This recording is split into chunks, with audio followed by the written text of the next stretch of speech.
Check the mic and make sure it sound right, boys.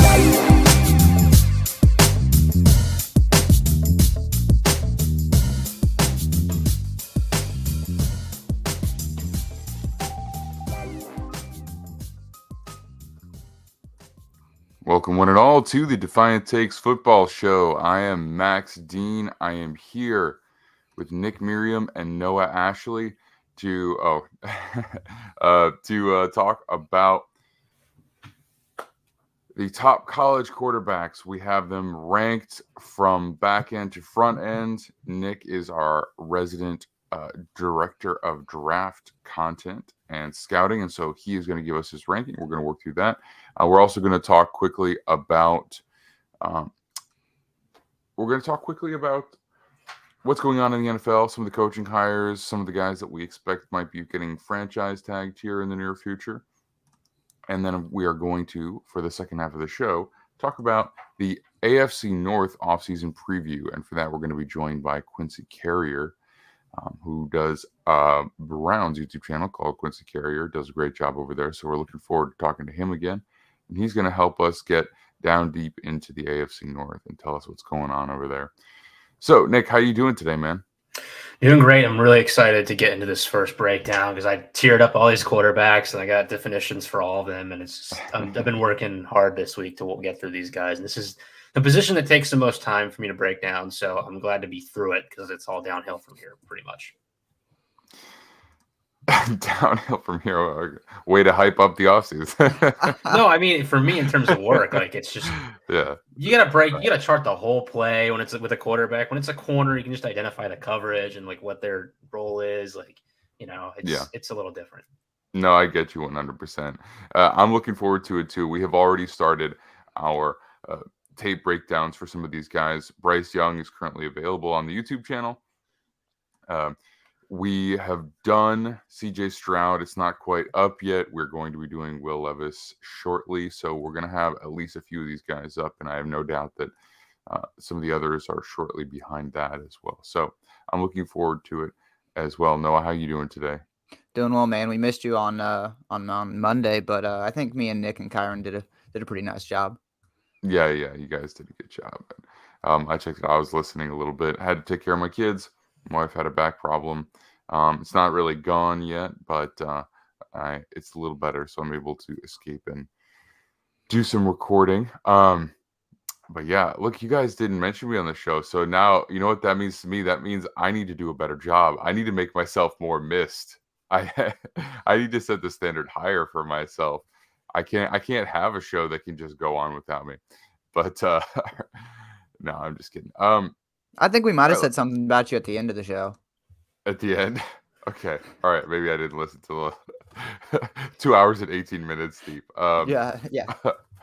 Okay. So let's do it, guys. The first thing that we're going to chat about today are the head coaching hires that have happened in the last few days. I think you guys talked a little bit possibly about Steichen on Monday, or had that not been made official yet? No, we talked about Steichen and we talked about Ryans. We basically assumed Steichen was going to be the head coach, so we did talk about it. Yes.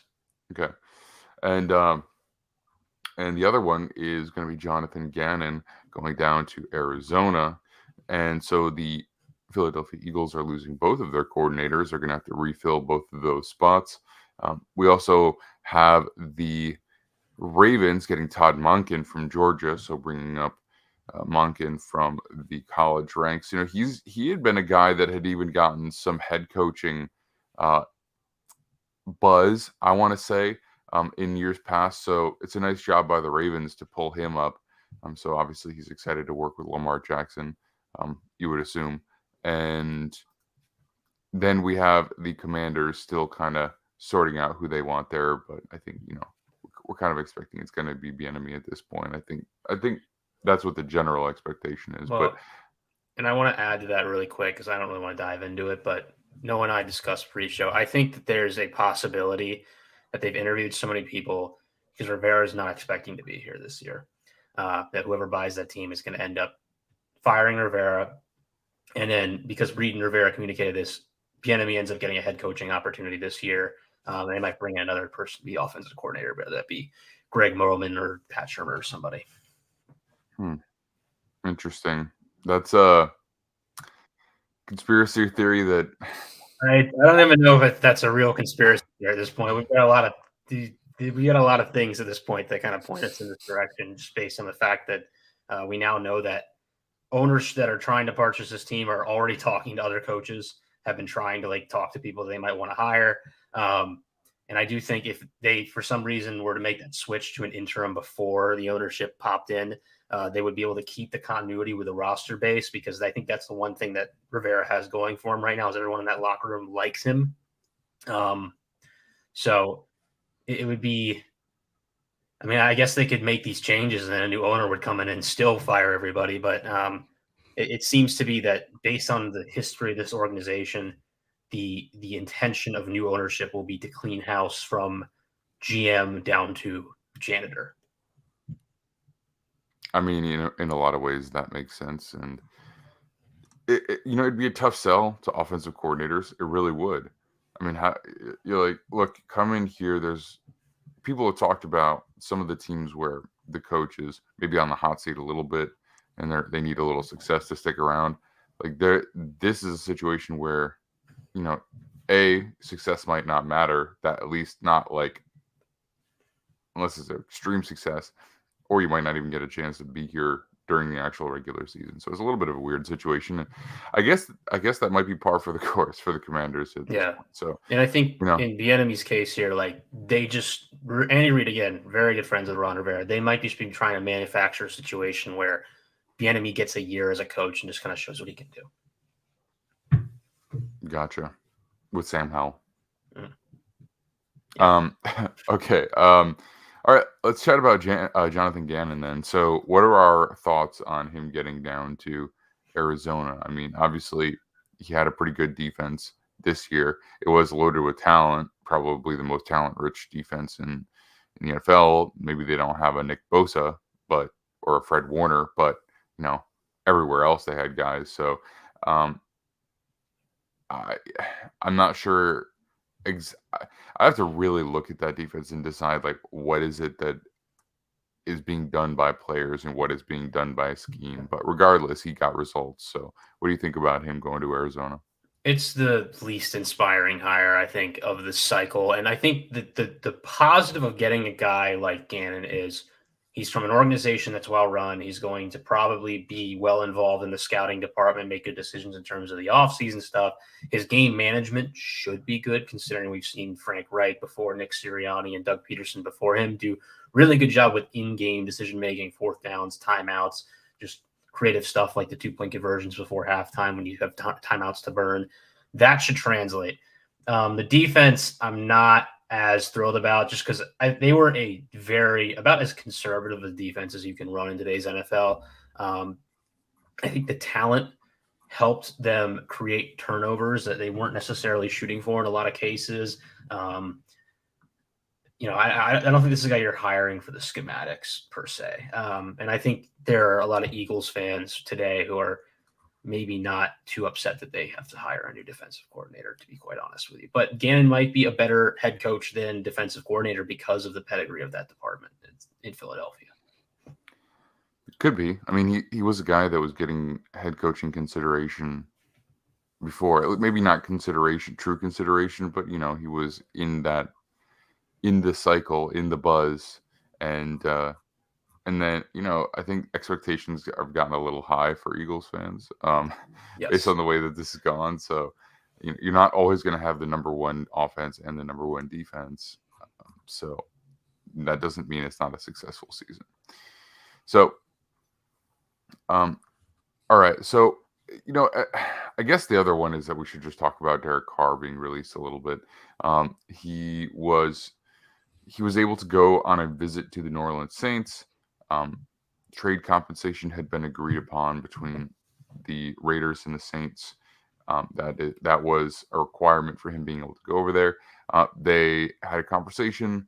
Ultimately, the Saints asked him to take a pay cut in the trade, and he was like, "No, thank you, because I would like to test, what somebody is willing to pay me out there. I don't want to just take a manufactured salary decrease."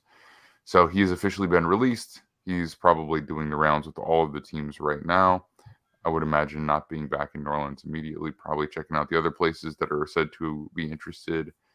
The Jets among them. I think the Buccaneers are possibly another one that was talked about. Carolina as well. I have a hard time seeing that one coming to fruition. My thought is he's probably going to end up back in New Orleans regardless. But we shall see. What do you think about this and the way that this has played out? Well, I'd just like to say that I was the one who posed the question whether we knew for a fact Derek Carr was going to get traded a couple months back, just because of that contract and just the way it all lined up. Like, it was, if New Orleans is their main suitor, first of all, that contract is just not happening. So there's that. Like, I don't think the Saints really wanted to give up a whole lot to deal with more cap shenanigans than they already have to. But also, just they didn't have any other suitors, I think, in terms of a trade. He was the only team that he visited with was the New Orleans Saints. And he's a free agent. I don't know what his price is going to be. You would assume like he got a $40 million contract last year with 1 year, but so maybe he's looking at something in the 30s, but New Orleans probably is going to have a hard time affording such a thing. Carolina probably wouldn't want to pay such a thing considering they have limited, I believe, cap at this point, or they have to pay a bunch of young players. Tampa also managing a weird cap situation. The Jets have the resources, but I just think if they're going to pay that money, there are other directions they can go in. They might prefer. I don't know. It's a very weird situation for Derek Carr to be a free agent. It's not like Kirk Cousins where, the market is lower. No one's ever seen a quarterback free agent before who could be a franchise quarterback. He's not coming off as good a year as Cousins was when he was a free agent. It's definitely a strange market for this type of quarterback right now. This is pretty surprising to me, to be honest, because just the fact that he didn't even visit more than one team is an indication that NFL teams are not as high on Derek Carr as maybe the general media is, because the asking price was a third-round pick, or at least it was reported to be.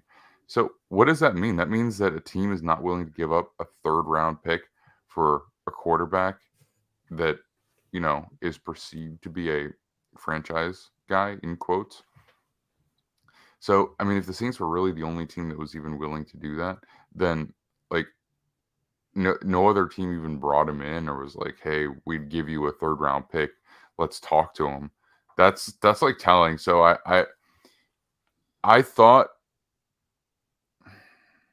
I'm curious to see how this year is going to play out with some of the way that some of these guys are going to move around, and ultimately what his price tag is going to be, because there has been nothing so far to indicate that he has any kind of notable market, right? Nothing at all. I mean, yeah, some of the other teams might talk to him, but if you're not willing to give up a third-round pick just to get him on your roster, and because if you're not like realistically in Aaron Rodgers sweepstakes, then you would think that would be your guy, but nobody's really making moves on that. And I don't know how far his salary would come down, and then all of a sudden you'd be cool with it. So, we might be looking at a sub 30 for him at this point. I really wouldn't be surprised. And I would have been, I am surprised a little bit by the way this has gone, but the way it's gone is kind of telling me that nobody's eager to throw down that money. Because ultimately, if you actually like your guy, if you like your quarterback, and he can get it done for you, what's the difference between, 30 something and 40? Like, if you really believe that he's going to be that, it's not that much of a difference, especially for a third round pick to guarantee that. Yeah, it doesn't. It's not that much, really. Well, so we're probably talking substantial decrease. The market for his type of quarterback the past couple of years has been teams that are good in a good place roster wise, and are giving up extra resources to add a little more at the quarterback position and then make a 1 or 2 year run in a Super Bowl, right? A la Matthew Stafford. I was listening to I don't know if I can say my good friend, but my acquaintance, I guess, Dr. Eric Eager, who ex-PFF now with Sumer Sports. And they're talking about how this is a great point that I hadn't heard before. And it's just a new thing. They're talking about how teams that like acquire these quarterbacks, the Rams were maybe a little different because they didn't have a great year before and their roster kind of improved after they traded for Stafford. But in the case of like Kirk Cousins, the Vikings were an NFC Championship team the year before with Case Keenum. They had number one defense, they had a really good roster. And when you acquire a Kirk Cousins and you send those resources in, you're trying to win the 2017 Super Bowl, right? Because you're expecting like your roster is going to be as good, whereas like regression at almost every position is almost certain considering the output they had outside of having Case Keenum as your quarterback, right? Which he played well, but let's be honest, like if Case Keenum comes back the next year, they went 8-7-1, nearly barely missed the playoffs. They probably win 5 games with Case Keenum, if he comes back and plays the next year, or maybe 6, I don't know.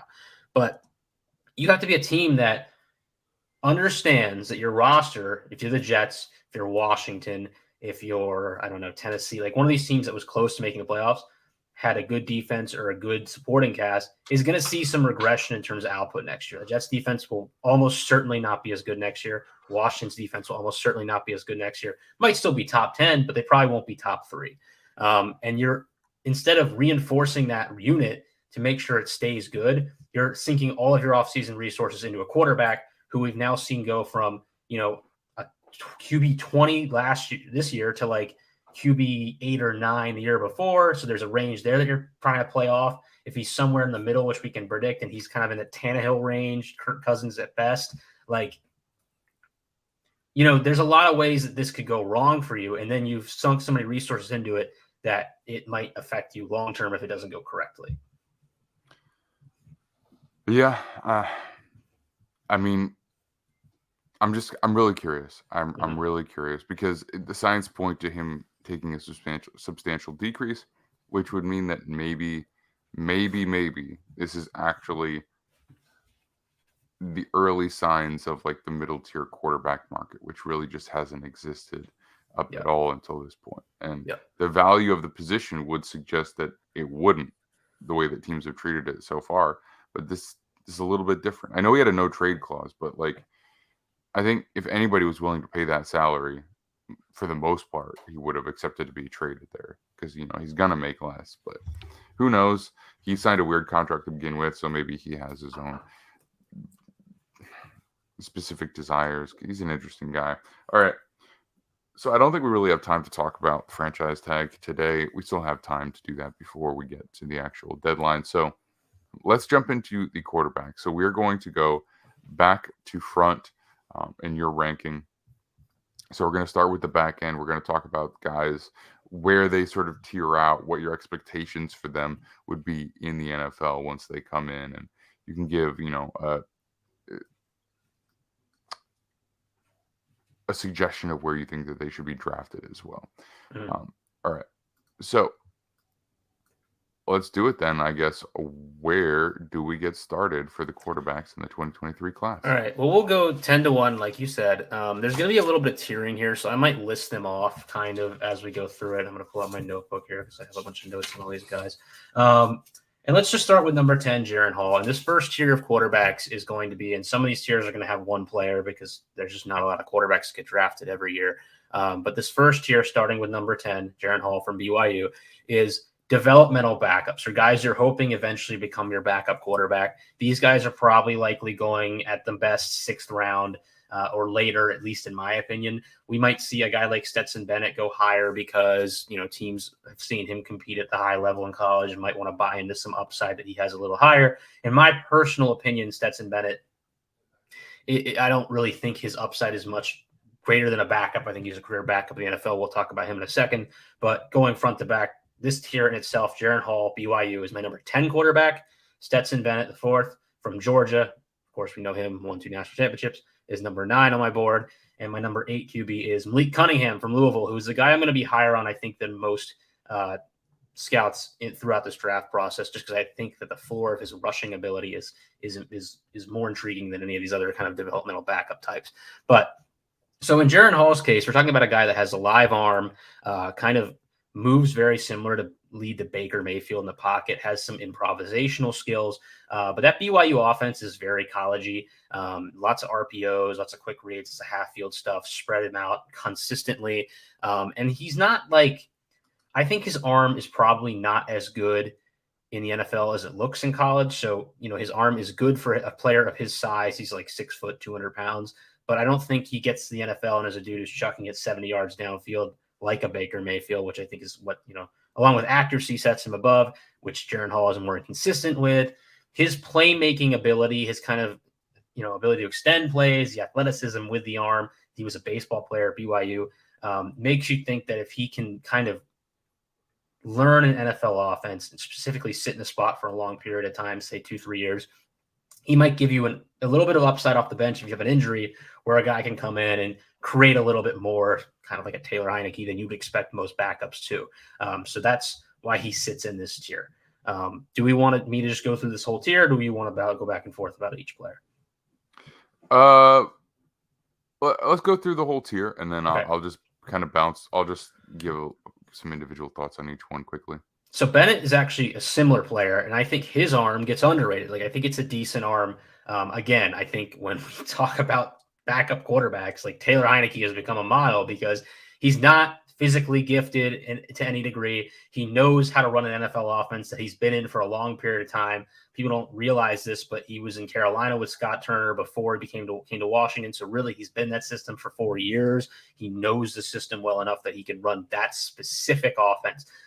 That might factor into his like free agency too, because quite honestly, like that's what he's comfortable with. But if you can sit in a spot and then come off the bench and have some sort of plus anything that gives you something to hurt a defense with, you have to be able to take that at the quarterback position. All these guys possess something. Stetson's similar to Jaren Hall in that I think he can extend plays with his legs. He's obviously fast. We saw this at a high level, outrunning like real NFL players on design runs. But that Georgia offense was maybe the most collegey of the offenses we're going to talk about. There is an idea, and I think it's true, that quarterback in college, like a good quarterback in college, is a different type of player than a good quarterback in the NFL. If you can distribute the ball, run the offense, which is often more simplified than the NFL, you can be really good. And I think in Bennett's case, like he was a really, really good college quarterback, but there's going to be a big jump for him in terms of understanding NFL offenses, reading defenses, which he quite honestly like didn't do a whole lot. It's a lot of screen game. It's a lot of RPOs. It's a lot of read option. When he was throwing the ball downfield, it was consistently to like 1 or 2 options. Normally guys who like Brock Bowers are probably going to be a top 5 pick next year. And he did just give his guys a chance a lot, just chuck it up and let his talent receivers make plays. So I think his pocket presence is pretty decent. I think, his accuracy isn't bad, but physically there are limitations, and then offense wasn't great. And then finally, Malik Cunningham is a guy that I think has been hurt by the fact that he played at Louisville and just they never really won there. But his mobility and the way he plays like looks like Lamar Jackson, but everything is turned down from like the 10 notch to like a 6, I guess. He is not quite that athlete, doesn't quite have that arm, doesn't quite have that running ability, but he is still a very good runner. He's kind of the forward facing, like does well running the ball when he can see everything in front of him, almost like a kick returner, where he can, shake guys, he can outrun them to the sideline, pick up yards that way, extend plays. His pocket presence is not as good. He does not step up in the pocket. He bails a lot, but he can make throws on the run and out of structure. Again, collegey offense, lots of RPOs. That offense is very much built around his ability to run in the read option, the power rushing zone offense that you can kind of just have him take a direct snap and run the ball. But I think in his case, like if you have an offense like Baltimore's or one that runs the ball with a quarterback, you bring that guy in and off the bench, you can run a lot of the same plays. And that's more valuable in today's NFL than it used to be. Yeah. Well, okay. So starting with Jaren Hall, he likes to throw the ball down the field. That's clear. He threw to a lot of wide open guys. I will say that his downfield accuracy is pretty good. He's able to put it. He likes the back shoulder throw. He's able to hit those pretty well. He's doesn't have a rocket arm though. In terms of play style and what he likes to do, he reminds me of Zach Wilson, and of course, maybe that that's partly the uniform. But I think he plays similarly without just the ridiculous arm talent. He doesn't have the same kind of velocity. Guys are coming back for the ball sometimes on the deeper throws, but when you're wide open, it doesn't necessarily matter. But the accuracy is important, and the willingness to go downfield is a big deal as a legitimate backup option, because what that means is that, you might not be pulling the team with you, but if you can, make some of those throws, you're comfortable making the throws that the starter would, that means that you can successfully run an offense for a short period of time. And so, I mean, I like that for him. Bennett, I mean, I'm not sure what else to say other than the fact that he played on loaded teams, but he also played at a high enough level that, like, he's clearly a viable player in within limitations. I'm not sure his arm is great either. You said maybe it's better than it's been rated as, but like, that's kind of like a moving bar, like who views it as what. I think it's an okay arm. It might take him a substantial amount of time to get to play at that kind of level within the same system in pros too. It's possible, or maybe his learning curve is going to be a little bit better considering the amount of experience he has. I can't say that for sure. And then the last one who's interesting is Malik Cunningham, and we've heard some people talk about, does it make sense for him to try and become another position player versus quarterback, because he is a tremendous athlete, but the rest isn't there. He at the Senior Bowl, he definitely looked comfortable playing the quarterback position. He looked smooth. His arm was like far and away the best that I saw, but I also saw primarily the early practices, so I didn't watch a lot of the later ones. But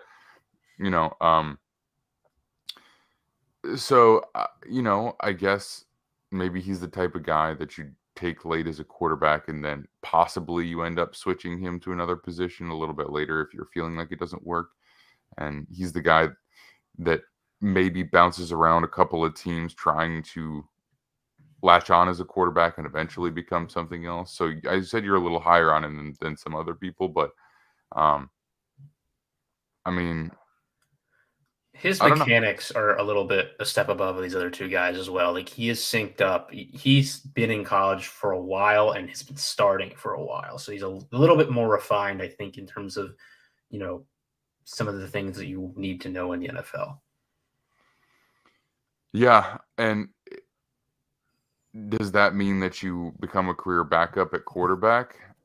Or maybe something else. I don't know, but I mean, it's still I think more money than than a backup at another position. But if you could become a starter in another position, which he has the athleticism to do, that's obviously going to be more money. The problem with a him shorter career is, I think, his running style, like I said earlier, it's more kick returner than anything else, and I'm not certain how that really translates immediately to a receiver running back position. That I think it would be hard. He's too skinny to play tight end. Like, I don't know what position would be an easy translation for him. He's too tall to play running back, probably. Like, he would have to play receiver, and that would be a bit of a learning curve. And I think the problem with Cunningham is I don't know how many teams are going to be looking for this type of backup, even though I really think the system shouldn't determine that. I think, like, Tyler Huntley would be a good backup for almost any team in the NFL, even if it wasn't Baltimore. But there is a floor with that rushing ability that the other two guys here don't have. And I might even, it's because, like, I have a specific tiering that I don't like to, like, move from. Like, Cunningham is closer to being in the group ahead than these other two, and has more of the, I don't want to say starting upside, but more of the upside of, like, if he plays a longer period of time, you're going to feel more comfortable with him than I think these other two. Well, maybe he starts off as a kind of a Brad Smith guy, so he can be in for unique packages, and then develops either as a receiver or potentially a quarterback. So we'll see. All right, let's move on to your next tiering. Who do we have next? All right, so our number 7 QB are the guys that is the guys that I think is like a year one backup. And so these dudes are guys I would take in the 6th and 7th round. The league probably doesn't necessarily agree with me on all of them. I think Hall probably goes 6. Stetson might go higher. Malik probably doesn't get drafted, unfortunately, but we'll see. Maybe he does a really good combine and that changes things. But I think he should be drafted, and that's my take on that tier. But Jake Haener is quarterback 7. He is your year 1 backup quarterback. I feel comfortable with him as a backup. If I don't have a guy behind my starter, I think he can fill into like most offenses and be able to run the system well enough that you might be able to win a game depending on how talented you are outside of him. Pros, quick trigger. This guy recognizes very quickly, gets the ball out, something that I really, really want from my backup because I can't afford him getting injured. Some of the guys behind him on this list are not as good at that. I think with the case of Stetson, like he's a little bit better, but again, that offense asks him to throw it quick because it's a lot of RPOs, a lot of screens, all that type of stuff. Haener is not necessarily doing that. Like he's actually running an offense where he needs to read the field, and he does that well. He has good processing. He anticipates well. He's a little limited, I think, as an improviser. We saw him move more at the Senior Bowl than I would expect, but on the run, he just doesn't really have the throw power like he needs to set his pace. He threw a touchdown in the Senior Bowl that was just like kind of a pop fly that he was lucky the receiver came back to. And on that throw, like he just didn't step into it. And you could see how much it affects his ability to push the ball down the field when he can't step into a throw. His tools have a ceiling. He's like very skinny frame. His arm is not great. And his footwork can be inconsistent when he's pushed out of the pocket.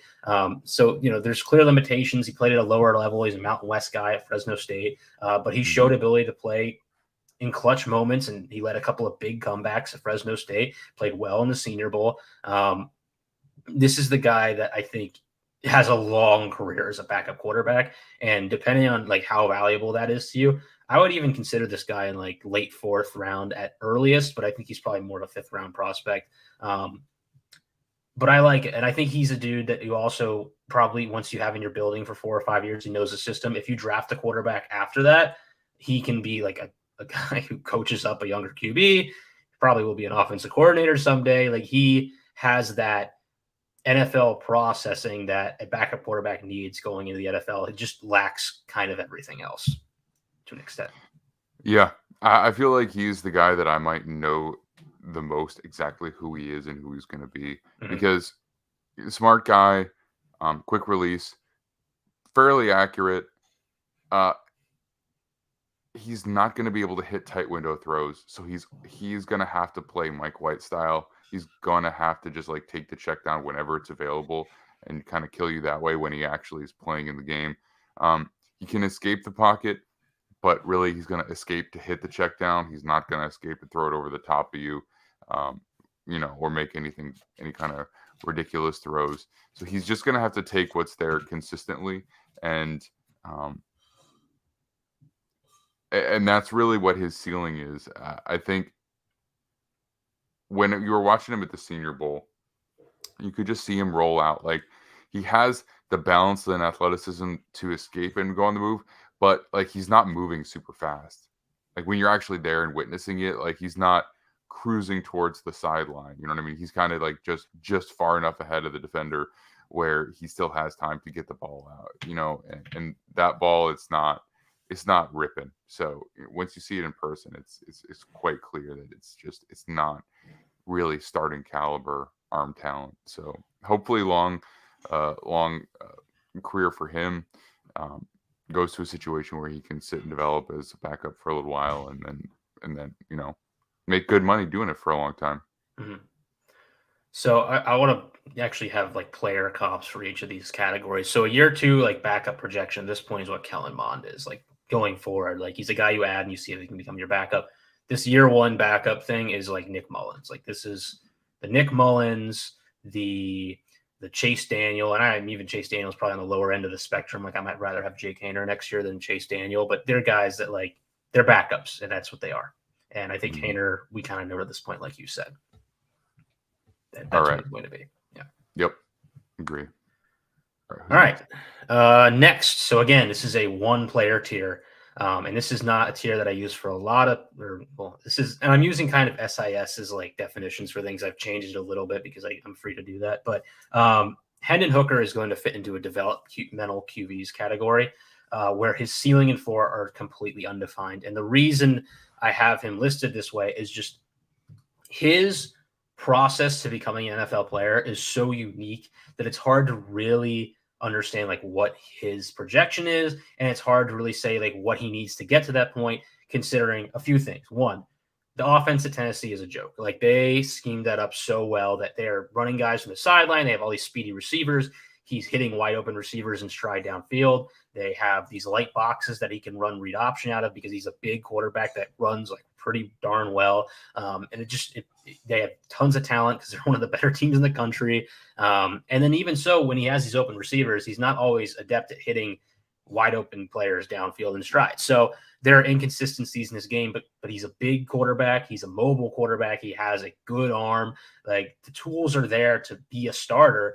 But it's a bit of a curve, right? And he's also transferred. This was his sixth year in college. He's older, so how much development is left in his time? There's all these question marks as to what he is going to the NFL, that he's, to me, a fourth round pick. He might end up being a third round pick, but I think I would personally take him in the fourth round, that you sit on the bench if you're not certain at your quarterback one position, and you need to give him probably 3 years to be certain as to what he is, because he's just, and the thing that sucks about that with him is that he's going to be like 30 before you're like certain what he is in the NFL.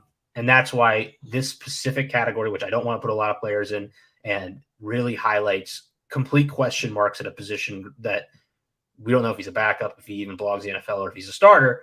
Hendon Hooker like really defines that. And the question marks in terms of just specifically the way he plays, he's a guy who really needs to throw to open windows. Like we don't really see him anticipate throws except for leading receivers downfield when they're already open. And then accuracy doesn't just show inconsistencies deep downfield. I think it's short. Like it's a problem at times too. In the pocket, like we don't really see him using his footwork a whole lot because, quite frankly, this is a team that can throw the ball downfield without needing a lot of time of protection, because they just, like Jalen Hyatt's going to run in the low 4.3s. If that guy gets open, he can do a 5-step drop and throw that ball in rhythm, and he's going to hit him in stride for a touchdown. It was, I don't want to say it was frustrating tape to watch, but it's tape that there's not a whole lot to glean with. It's not translatable to the NFL in almost any way other than like his tools are you can see them, right? Yeah. But that's about all we can step away from. Yeah, you can see the tools, you can see the arm talent, you can see. It's funny because like he has a little bit of a long windup. His release is not the fastest, and so sometimes guys who don't have the biggest arm need that. But then you see the ball just go, and sometimes you just see it on a rope, like pretty far. I don't know, like 35 yards down the field. So he definitely has a good arm, and he's a good athlete. I just watched him escape a sack where the end was literally like draped on his back, and he just started running, and he just fell off, and then converted a first down just with his legs. And so again though, not really throwing with anticipation, not always leading his receivers, willing to just throw it up there and let those guys go make a play. And then there's some really nice throws too. So the consistency needs to get better, but the athlete is there. You know what I mean? He's always going to have that in his bag. He's not old enough where that's actually, something that you might lose while he's still developing. There's time left for that. And then the arm talent. So you got to be willing to work on that and believe that you can work on that. But he's got those long strides, and he's a big dude, and once he gets up to speed, he's moving pretty quickly down the field. So he's an interesting guy because of the age. I think if you had this guy playing like this as a 21-year-old or even a 22-year-old, you'd probably be looking at something higher than the fourth round. But with the injury and the age, it's kind of it's tough. What's tough about it is, and I think people are going to overlook this because of the SEC competition, but I even think this offense, it's more even Matt Corral than Sam Howell. Like it's just, it does not ask you to do NFL things. And Sam Howell did minimal of that in college, but it was more than Matt Corral. And I think Corral, like in terms of development curve, is an interesting comparison for this tier specifically, because I think maybe doesn't have the tools that Hooker has. Probably, I think he was maybe a little more consistently accurate, but didn't do NFL things in college, and just big question mark as to how that translates. And so the trade-off here is if your quarterback gets injured, this is your backup. Yes, he might have the tools and athleticism to like make plays and do things. There's also a chance he looks completely overwhelmed by the NFL game right off the bat. And in that case, like you don't want him playing until year 2, year 3. Yeah, I think meetings are going to go a long way for him. Mhm. And I know that if his agent is good, he told him to do this. And it sounds like it worked out for the better for him. But he went to the Senior Bowl and did interviews only and apparently did quite well. So that's the one thing that I will say about him is being that traitsy and being a little bit more mature, you have the opportunity to really impress management for NFL teams. Like you can have probably more grown-up conversations, you know what I mean? Like you've been around the block. So we'll see if that pushes him up a little bit, but based on what he's actually put on film, I think we pretty much covered it. Who do we have next? All right. So all these players going on, I did summer scouting on, so I've got like a nice wide idea of what they are. So number 5 is going to be Tanner McKee from Stanford, who I think dropped my grade on a little bit. He's a spot starter. I should say the developmental thing. Yeah, Matt Corral was probably a good comp for that. For this group, for spot starters, dudes that, if you have this guy as your starting quarterback, if your roster's good enough to win games, this guy will give you kind of the up and down consistency. So I think like Mike White has probably proven that he fits in this group. Taylor Heineke at this point probably fits in this group. These are guys that are valuable because they're quarterbacks that if you have to go a long period of time, and you have the talent around them and they start getting comfortable and playing well, you might actually win some games. And depending on, who your system, your coaches, what you're doing, you could end up seeing play well enough, like we saw with Daniel Jones, who I think teeters between this tier and the tier above this, to a point where you can win a playoff game even. And so this is spot starters are valuable. They're guys that you don't have any qualms about like going to for like a month of the season, right? Now you probably don't want these guys to play a full season. If you are, you're probably trying to upgrade, but these guys are better than backups, right? Tanner McKee fits in this spot. He's a guy that year 2, like if you're playing for you, you're probably still looking to upgrade the quarterback position, but there will be fans buying his jersey, let's just say, as well. Tanner McKee, quick decision maker, really nice frame, like big, 6'6", 230, has a really good arm, and I think does a good job to throw the ball even under pressure from weird angles. Has again, strong arm, as a lot of these guys that are trying to develop are going to have that stuff. He does make some more difficult reads. This year they moved to an offense that was less pro style, which they had been doing for years at Stanford. They threw more RPOs in there, but kind of made it complex, had these like long RPO reads, which he did a good job with. But I think he's a little bit robotic at times. And what I mean by that in terms of reading a defense is, whatever he sees the defense present immediately is what he goes to. He doesn't really wait for second window throws that often. His touch is inconsistent at times. And he thrives until the play breaks down. Like I think he can extend. He has the size and the feet, but although I think he can also throw on the run, he gets a little overwhelmed by crowded pockets. So to me, like his comparison to Davis Mills is very similar. I think he's more accurate than Mills coming out, but this is like a guy I would take higher in the 3rd round. Mills I probably would have taken lower than he got drafted, but not much lower. And if you're a team that's just trying to develop a roster, this guy won't stop you from doing that. Yeah. His touch is quite, it may be inconsistent, but when it's good, it's quite good. And his accuracy is quite good. He's able to hit tight window throws. He's able to put it like right in the spot where the receiver, maybe not the only one who can get it, but there's a lot of tight window throws. He likes the tight window throws. Yeah. He's very comfortable taking it. Yeah, possibly. But yeah, I think he's capable to throw on the run. He's able to throw off, like he has a funny tendency to kind of like jump even on off platform, like deeper throws, which is, you don't really see that. Usually you need to have at least 1 foot planted, and he's kind of, it points to like a multi-sport athleticism for him to be able to do that for sure. I don't know what his background is. But he's also not super explosive as a runner. So he's, it's more about balance than explosive athleticism, I would say, in terms of extending plays and arm talent. So yeah, I mean, I don't know enough about Stanford's offense to use that as a benchmark for what I think he's ready for in the NFL. But yeah, I mean, you can see, like, the thing is that as you were watching this, like, there's not a wide variety of plays that they have going on here. You see the ball going to the same guys in the same place and basically the same,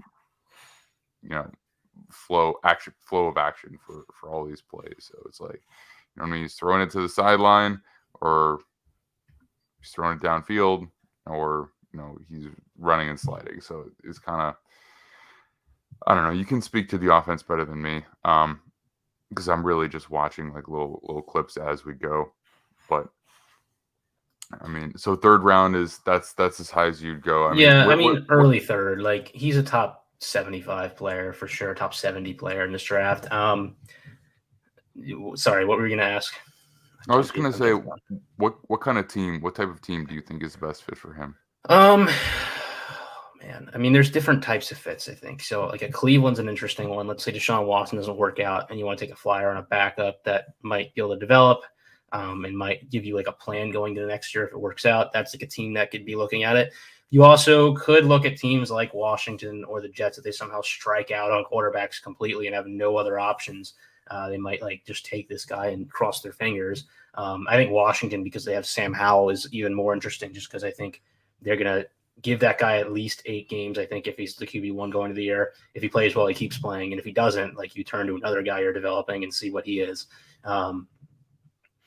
But it is mostly going to be teams with question marks at QB1. That's to some degree. Okay. All right.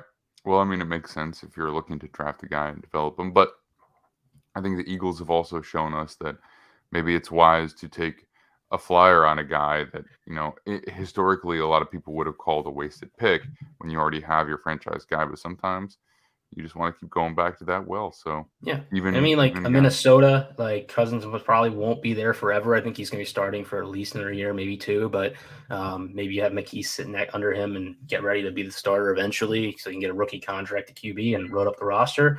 But that's what we're talking about. It's like, if you have any questions about your next 5 years at the position, you're considering this guy. Okay, gotcha. All right.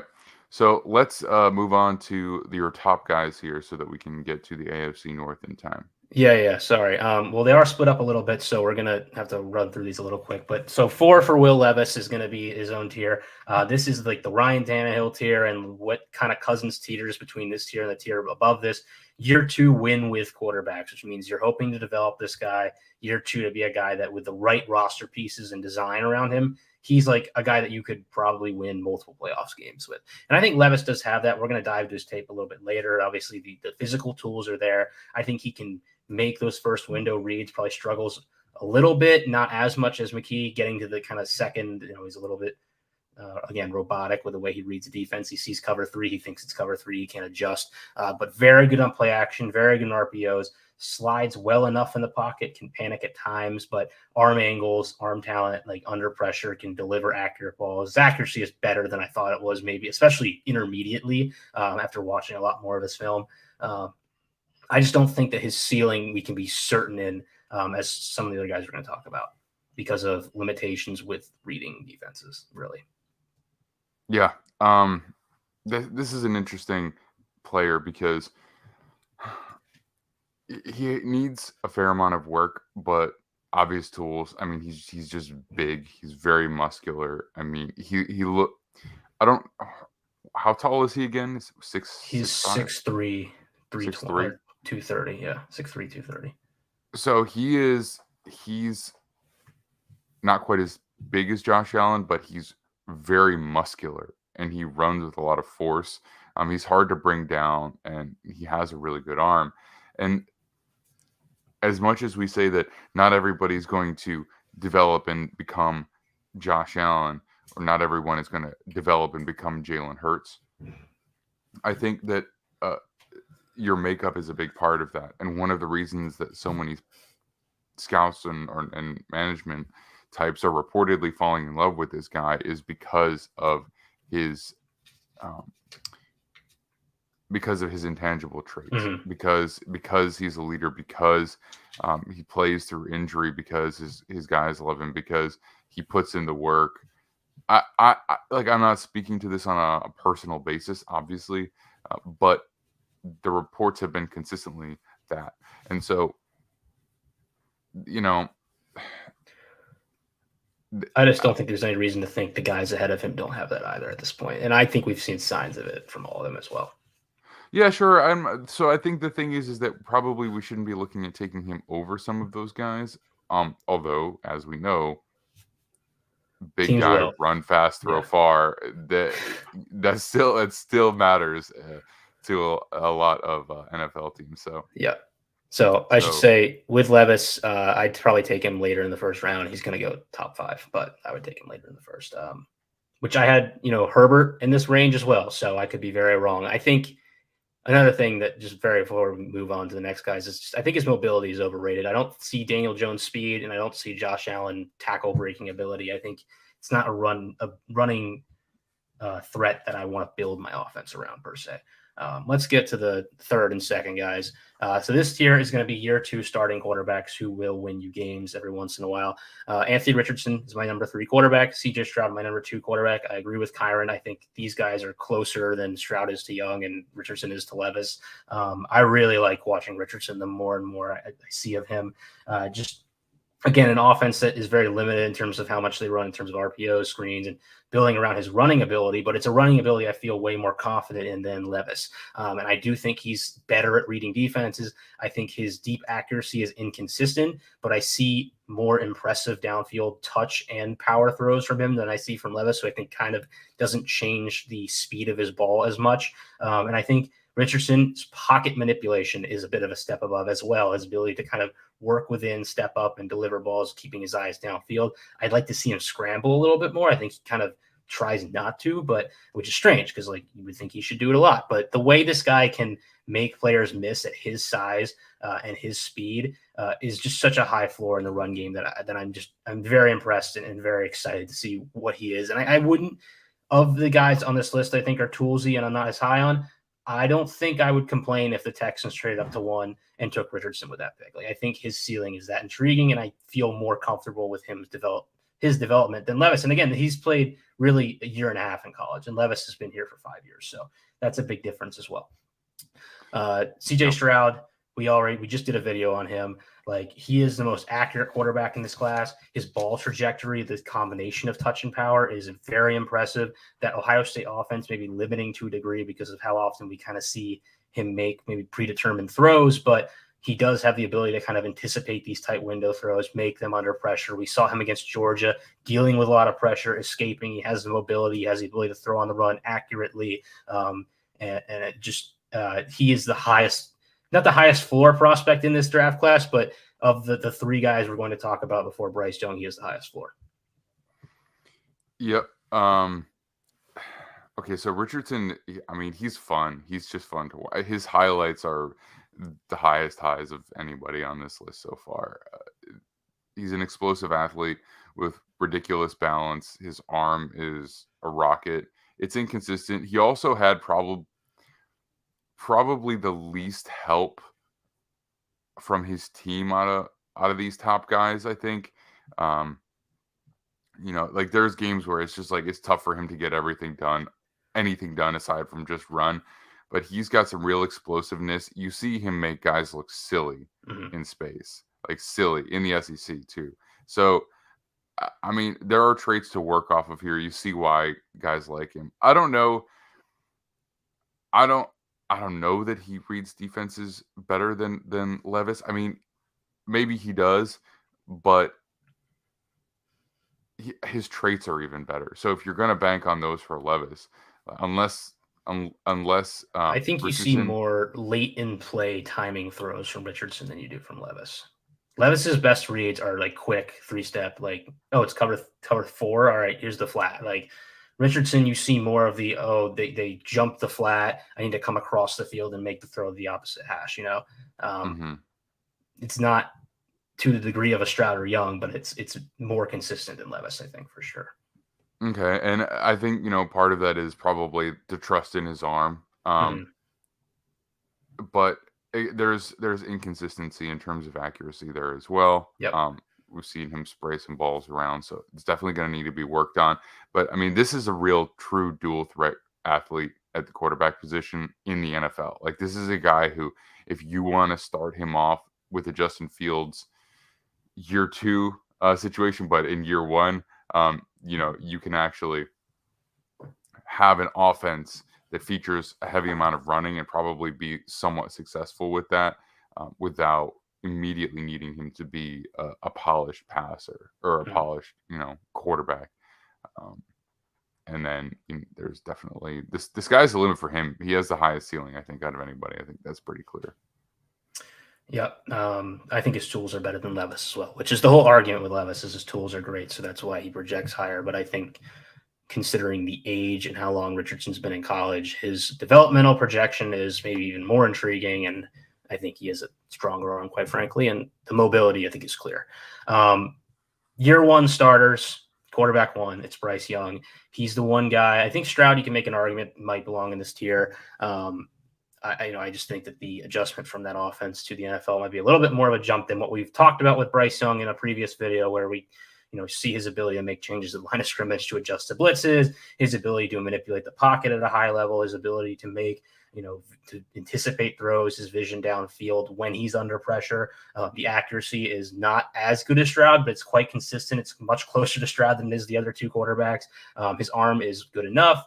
The frame is really the one thing people are going to point out. I think he can work on his drop back footwork a little bit. It's a little bit all over the place, but that's kind of an easy fix. It's just reps. When you have a coach who's teaching you a new offense, you do that every week anyways. And the frame thing, I think we've talked, I believe he's going to add 15, 20 pounds, and that shouldn't be a problem. So, Bryce Young is QB1 and probably prospect 1 just based on the importance of the position. Yeah, I mean, we've talked at length about him because we've done the breakdown on him. That is currently available on the YouTube channel. So, and I don't think we need to spend too much time on it. We both like the way that he plays. Both of us are less insistent that the size is a problem. I'm not sure. I mean,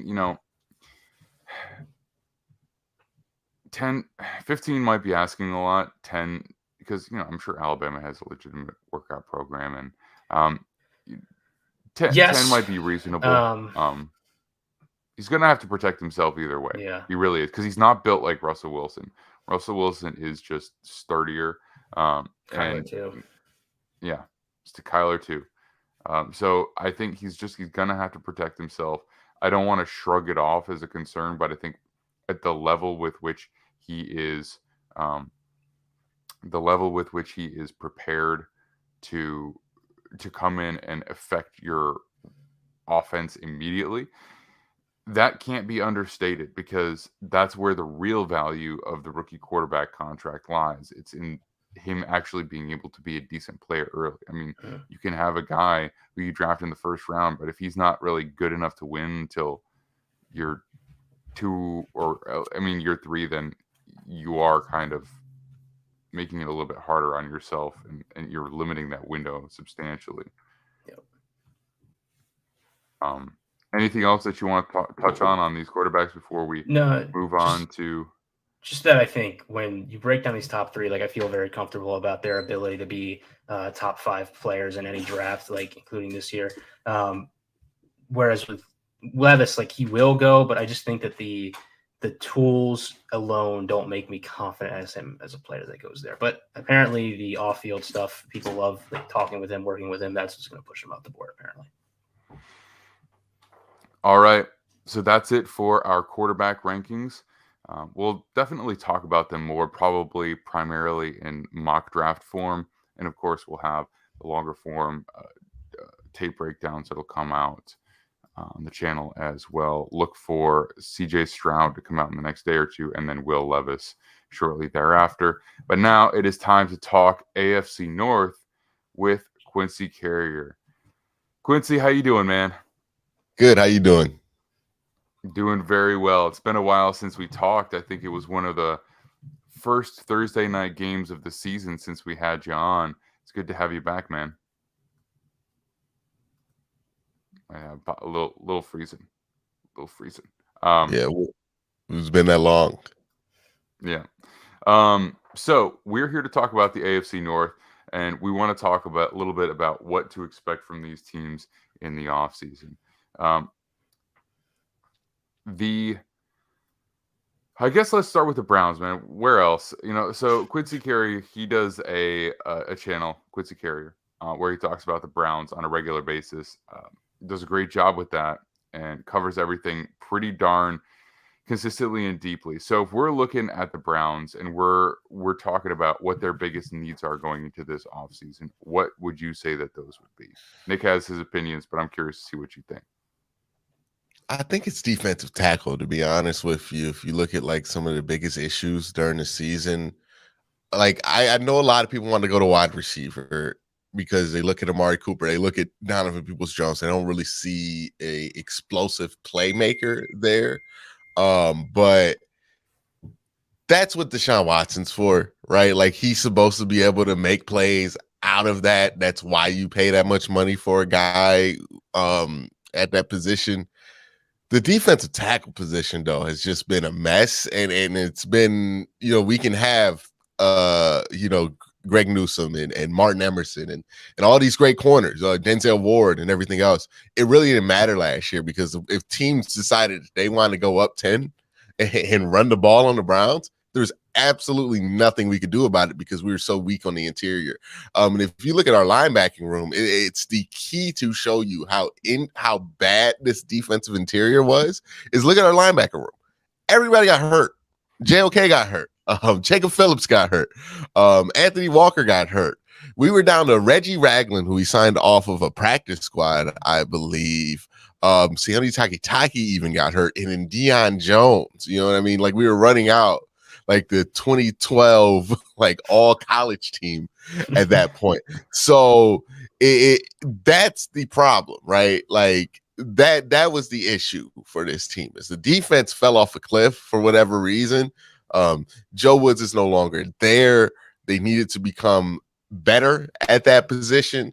And they needed to become better at coordinator too.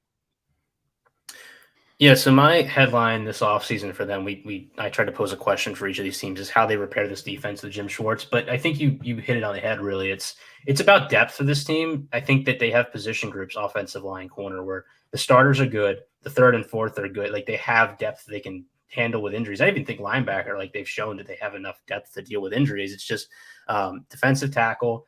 You're lacking starters. I probably should have had that as number one, not wide receiver, but you're lacking starters. And then, of course, you're lacking starters. You're lacking depth as well. Edge, like Myles Garrett's a good player. Jadeveon Clowney's going to be probably gone, it looks like. Need to add a third and fourth, as we've seen that become more important in today's league, just because you need to protect the back end of your defense. If you have injuries up front and you can't support that, like you're going to be starting the same guys that you had that cause your linebacker injuries. And then at wide receiver, I don't think you're looking for a lot.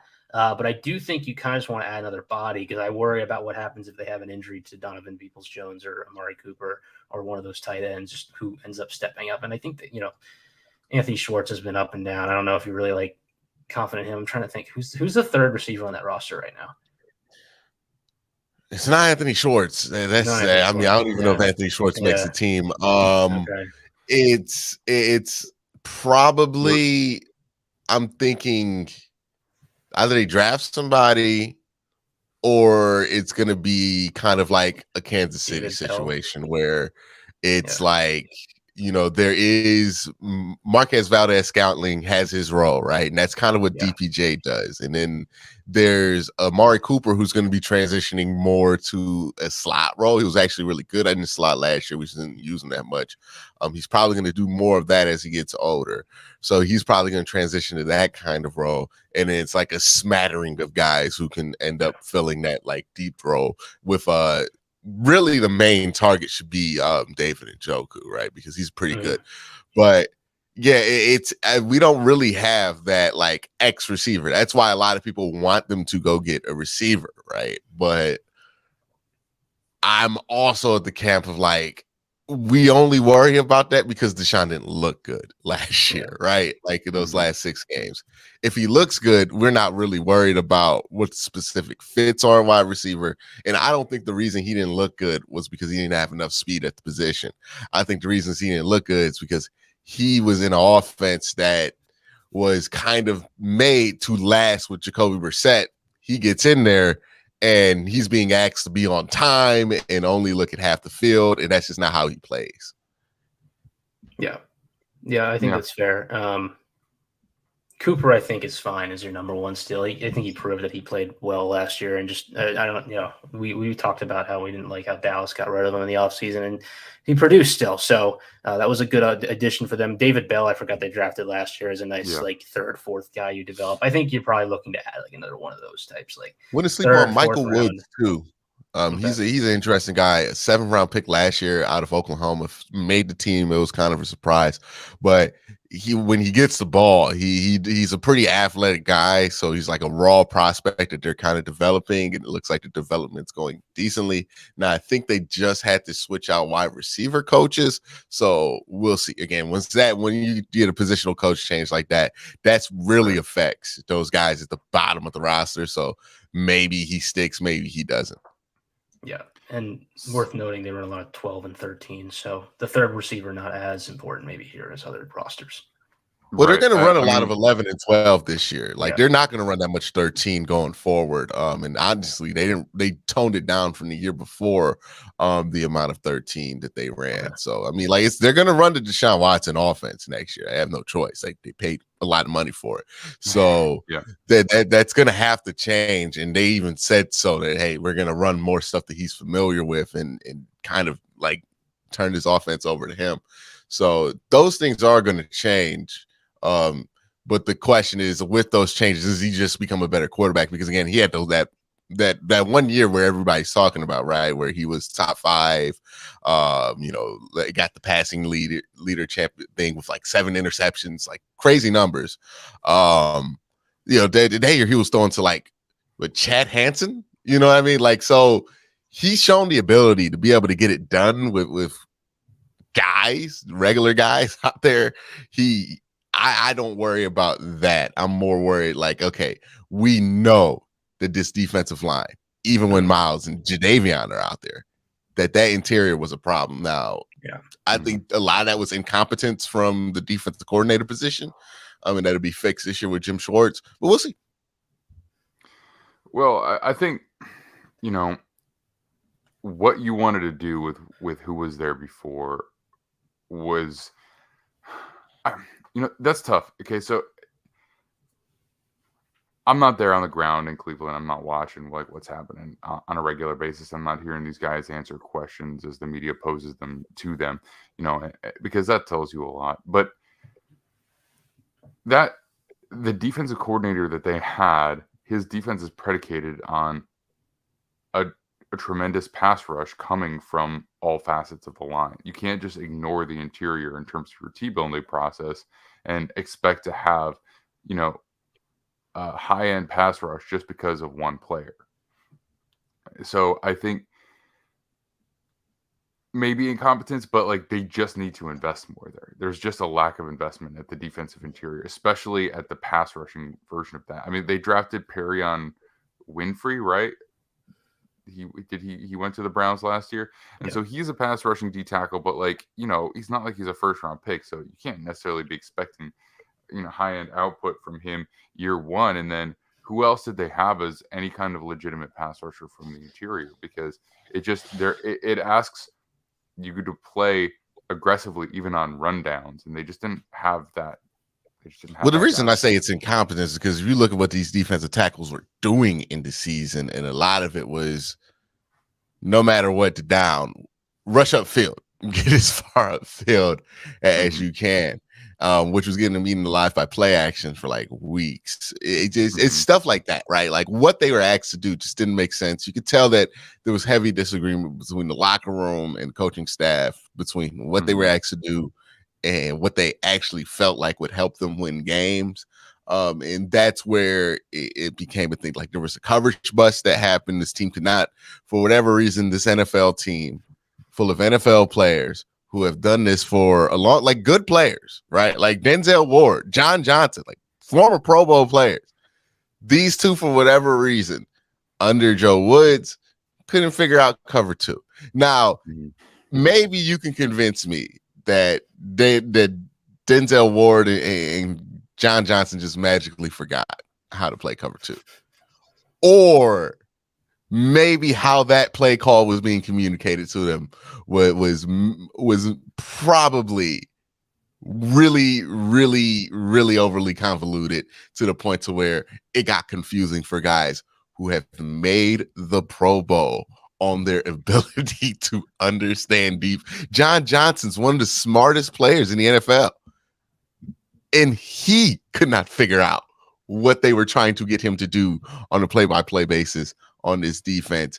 It was just either people were just doing whatever they wanted to do, or people didn't know what they were supposed to do. Either way, that's kind of where it falls on the defense coordinator, because it's like, if people are at the point where they're doing what they want to do, that's because they don't believe that what you're asking them to do is actually going to work. And once you don't have that trust, you can't really be in that position. That's definitely more of a more convincing point for the issues with the defensive coordinator, I think. I think you've made the investment on the back end. So if you're not getting results there, then you need to look at coaching. I just think that to be realistically expecting more out of the front end, then you just got to make the investments there. So, all right. So we talked about what the needs are. They don't have a ton of cap space, but they do have plenty of flexibility. They can create cap space quickly and easily. So they're good as far as that goes. No first round pick, but a fairly solid slew of picks coming after that, a second, a third, 2 fourths, 2 fifths. So they can add some depth to this roster. They've got the majority of their starters and stars. So they just need to get more out of them and shore up a couple of spots. But I don't think anybody's going into the season and saying, what are we going to do at this position? We can't compete there, right? Like they have answers to all of those questions. So I think we've been doing something where we basically ask, what is the biggest offseason storyline for these teams? And we can touch on the Browns quickly, because at this point, Browns and their Deshaun Watson journey, it's not really a question about the offseason. We're not going to know what that looks like until the season starts. But Nick has an opinion on what the biggest question for the offseason is. And so I'm just curious to see what you agree. Nick, what is it? Yeah, so actually, I tried to bring it up a little bit earlier, but it's basically what we've been talking about. It's how they repair this defense with Jim Schwartz. But I'll amend it because we kind of been talking about how they repair it. Just tell me how you feel about the Jim Schwartz hire on its own, and what do you think this defense looks like with him? I mean, Jim Schwartz, like I've said all along, I don't think the Browns need a genius to make this defense be decent. This defense should have been good last year. I mean, you look at the roster and it's like, do they have holes at defensive tackle?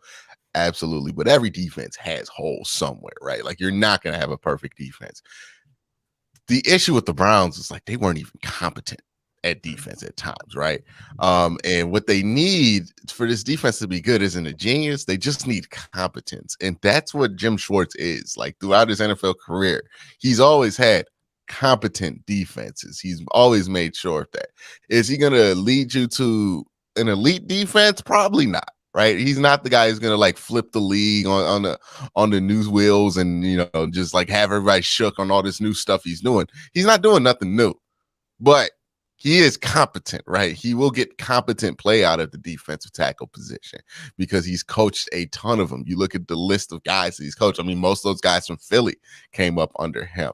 You look at the guys in Detroit, right? And Dominican Sue, of course, came up under him. But also, like, I think Nick Fairley was only a really good NFL player under Jim Schwartz, right? So he knows how to get the most out of his players at that position. That's why I think the hire was made, is because he's going to focus on the front seven, making sure that this team can get pressure. For the longest time, Joe Woods and his defense, they were a defense that focused on the back end, right? We're going to squeeze you in the back end and force coverage sacks. I don't think that works in today's NFL, because you just can't cover for that long without a flag being thrown or not getting the benefit of the doubt in the 50-50 ball. It's just too many variables can change the outcome in the passing game. If you tackle the quarterback before he throws the ball, you have a pretty good chance of stopping him with making a completion. And I think that's what works. Now you got to worry about flags there too, but it's just an easier proposition than trying to cover for 7 seconds, which is get to the quarterback in 2. So that's the idea. I'm fine with it. I know some people wanted Brian Flores and all this, but like that would have required switching to a 3-4. Then you have to do personnel switches. This team doesn't have the time to do that, right? Like Deshaun Watson's under contract right now. He's 27. The window's now to win. Myles Garrett is like 25. Nick Chubb might have a couple years left, right? Like he's a running back. He's not going to be pristine for that long, or he doesn't project to be pristine for that long. You don't have time to have a year where we're like, oh, well, we were just transitioning the roster to 3-4, and we were trying to figure out who could play here and there. You need to be able to kind of just tighten the screws on whatever you got, and I think that's what they chose to do. And I think ultimately that's going to end up being the right decision. Yeah, I mean, I think it's a good fit, but I will just point out again, as nice of a job as Schwartz has done with those defensive lines, just keep in mind the level of investment that was made at the defensive interior. Nick Fairley, first-round pick. Ndamukong Suh, first-round pick. Both of them high first-round picks. Fletcher Cox, first-round pick. So I think, I would not be surprised if that's a priority for them in free agency. There's guys like Javon Hargrave who are going to become available, I believe he's a free agent. There's some other interior guys. So I would not be surprised to see the Browns spend at that position this year and learn a little bit about that. I think Schwartz can only do so much without legit talent there. But It's really interesting. So I think next up, let's transition over to the Pittsburgh Steelers. Let's go over to Pittsburgh. So the Steelers are coming off of a season where they performed a little bit better than people expected, especially down the stretch. Once they made the transition to Kenny Pickett, their offense did look better. They kept the same offensive coordinator, which is something that a lot of people were a little bit questionable on. But at least there is some consistency for a rookie to second-year player. So there's probably something to be said for that.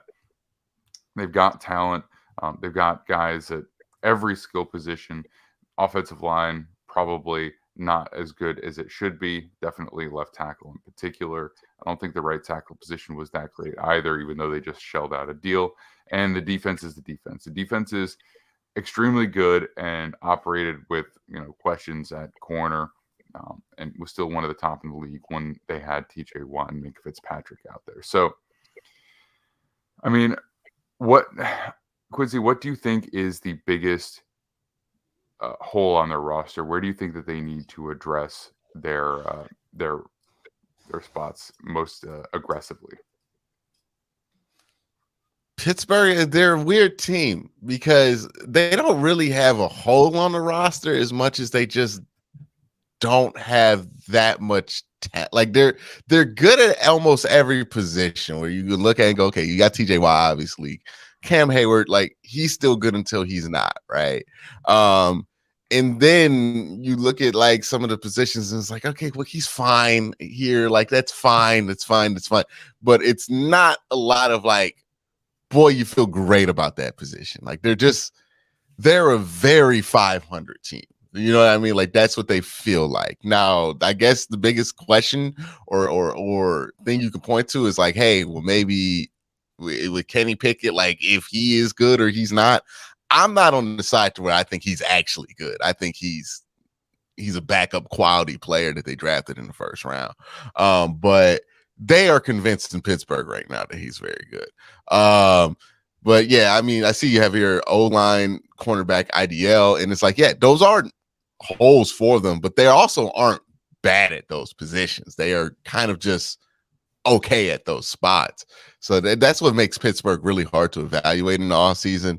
Because so much of that is they're always just such a routinely solid team, but they're not a team that like I would anticipate making the playoffs, but they're not going to be under 500. They're like in that gray area almost consistently. This team definitely has the lowest ceiling of all the teams in this division, I think, going into next year. They might have the highest floor. Well, probably not because of some of the teams at the top end, but they definitely have the lowest ceiling. I am kind of a Pickett guy. I don't know if I love Pickett. I think he's in like that Mac Jones round where, like, the comp for him, for me, I think a lot of other people was Derek Carr coming out.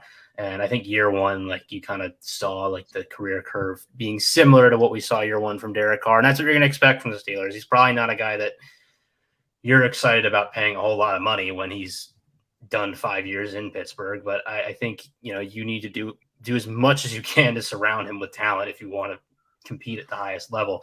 And they right now just lack depth at important positions. Their roster kind of reminds me of where Green Bay is going to be without Rodgers. Like, they have some like really valuable players at some important positions, but they just don't have the second and third options that really pop off the roster and make you think, hey man, like they have a really potentially good unit here. They, this identity has been the defensive line in the past. They don't really have that depth anymore. They need to reinvest in the interior. Alex Highsmith is an underrated edge player, but like that's your second guy. You kind of maybe need to bring in a third. Linebacker's been a problem for years. Corner, they've been rotating through players who are, decent. They haven't really had like a great corner in a while now. Safety, like they have Minka Fitzpatrick, a really good player, but the second options haven't been fantastic either. Offensive line, they've been rebuilding for years. Receiver is probably their best position group. And right now it looks like a group where, they're developing young talent and they have a couple guys who are like lower end ones, maybe if you talk about Deontay Johnson, but they don't have the depth to uphold injuries. Pat Freiermuth looks good, but he's also not like an elite talent in the tight end position. The run game hasn't quite worked with Najee Harris yet because they haven't made the offensive and line investments. They need to pick a direction really, because we don't know what it is right now. Yeah. And my biggest concern with like a Kenny Pickett is like, that first year with the quarterback is the easiest year to be really positive about them. And it's really easy to comp them to, like you said, like a Derek Carr, somebody who's not that good, but like starting level. But what sometimes I think we forget is like, there's like 12 of those guys in the NFL, right? And we kind of project that like somebody's going to move into that spot all the time. And then it not work out, right? Blake Bortles, somebody after his rookie year, like, oh yeah, he's not good, but he'll be here or there level. Baker Mayfield's another one where it's like, oh yeah, well after that rookie year, we thought he'd be fine. And then the next year comes, he slumps, and then he becomes up and down. I saw a lot of inconsistency with Kenny Pickett. And that shows we're like, hey, we could talk about those last few games that he had, and he did play well, legitimately play well in the stretch of games, but was it that he figured something out, or was it that he just had a few good games and that he might just end up being an inconsistent player? That's what I worry about with him, because the sample for him the whole year was not good. And I have concerns about Kenny Pickett, his talent level going forward, and like his just ability to play the position, especially once teams start planning for him over a year. I just don't think he's going to be able to withstand that at a starting level.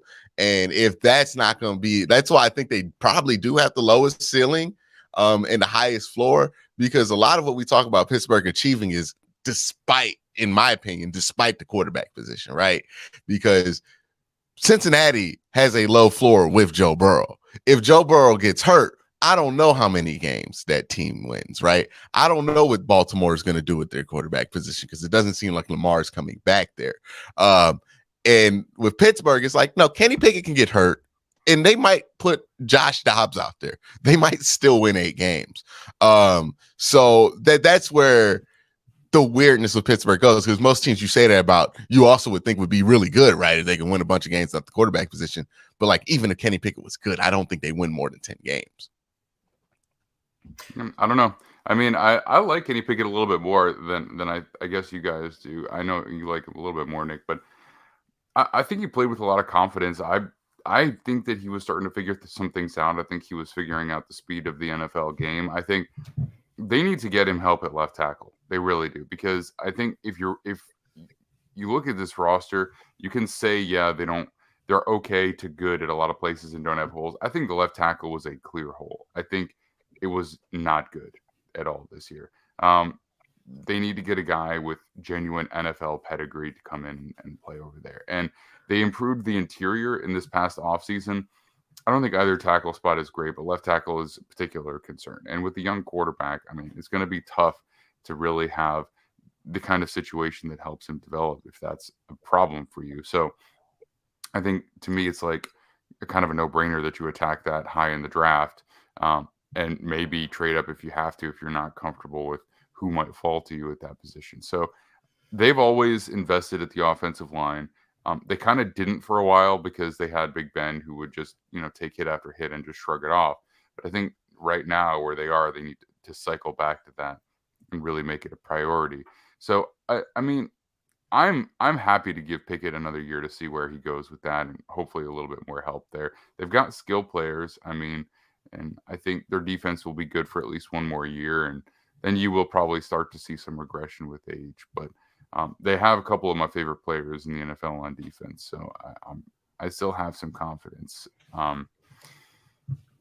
I think being a high velocity offense, that is another question though. Even if Kenny Pickett's pretty good, because you still need someone to design that, and that's probably outside of left tackle the biggest question. So, I mean, Nick, speaking to the scheme a little bit, what do you think it is that they really need to change to become more competitive down the stretch? So they retained Canada, right? Like he's still there. Yeah. And his big thing was motion, and they had wanted to bring him in before because they wanted to add more motion to the offense, but Big Ben hated motion and play action famously, which is just hilarious that was a thing. But considering where the NFL is now, but they kind of just had a lot of motion this year, but it was almost like aimless. Like I think a lot of teams, obviously motion gives you free information, so you should be doing it a lot, but you can kind of use it to meld your run and pass game. We see jet motion used in this way a lot, but also because those guys are coming across the formation, they can add blockers, they can add routes to that side of the field, mess with the numbers the defense is dealing with, and then you can make things look similar formationally based on how those players are moving back and forth. And I don't think Pittsburgh did a very good job at that. It seemed like they were just kind of like motioning guys to motion guys a lot of the time and just try to figure out if it was zone or man coverage, which maybe with a young quarterback, like that's kind of okay if you're not trying to win, but knowing these guys, I think that they just aren't really in the upper realm of offensive design right now. And I they draft Najee Harris. I don't know what this. I mean, I guess they want to run the ball, right? But like, it depends on what offensive lineman they draft and who they acquire, because this team could be a team next year that really is run first and heavy on play action. They could also be a team that, with the weapons they have, they want to spread the ball out more, put Najee at slot receiver and like throw the ball a lot. But and it might not go well for them. But I don't know what they really want to do right now in terms of run pass percentages, because it just. They do different things week to week. They don't have clear talent to build. Like they don't have a clear talent direction. They're just kind of all over the place in the way they acquire players. Thought that it was smart for them to go get Pickens, that another receiver, but it's not like they, with the guy you take in the second round, you can have him as your clear X receiver year one and build off of that, and then design an offense around that. So it's strange.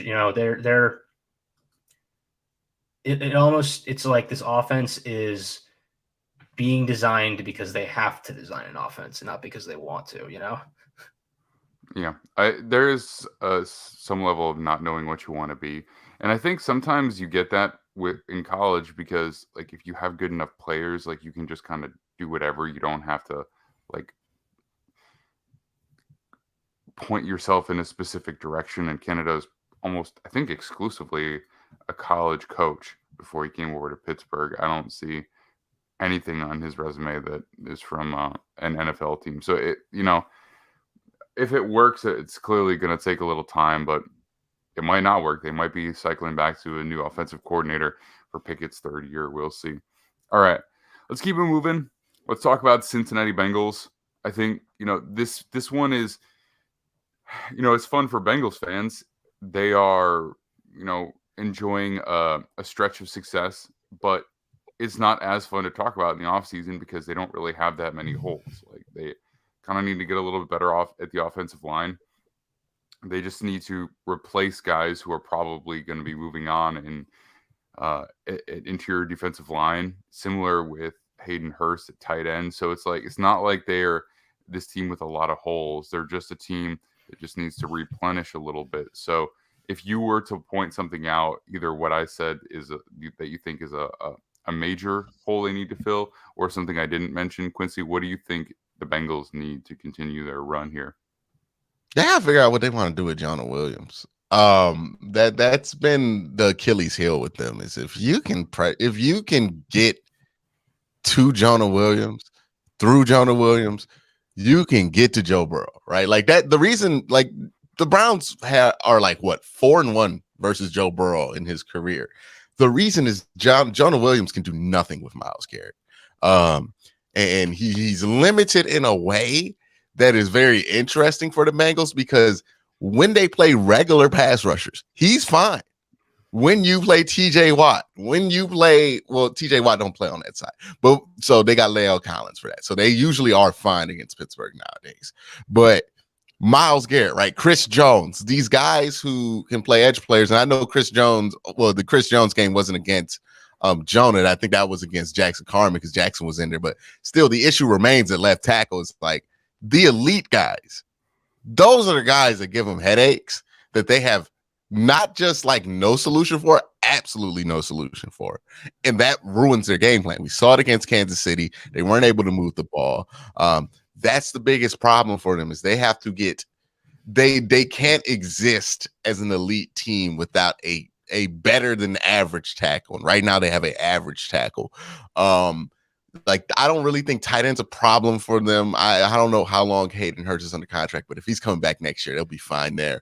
Because they barely run any tight ends out there. Like, it's usually like 5 wide. Like, they don't really have that much use for tight end.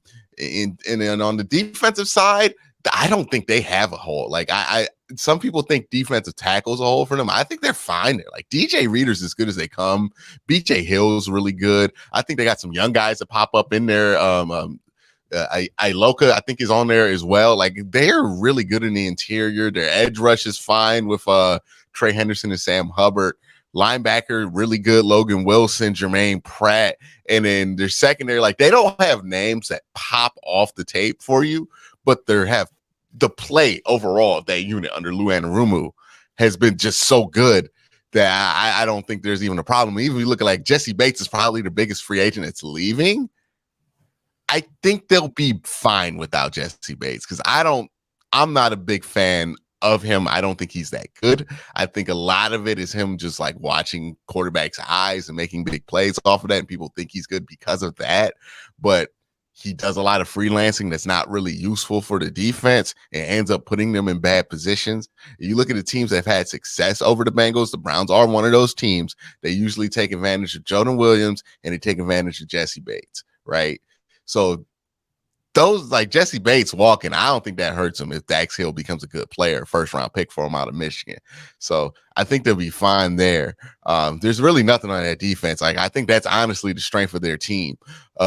Quarterback's fine with them. Wide receiver, I mean, I think they're pretty good at wide receiver as well. So they're a really good team.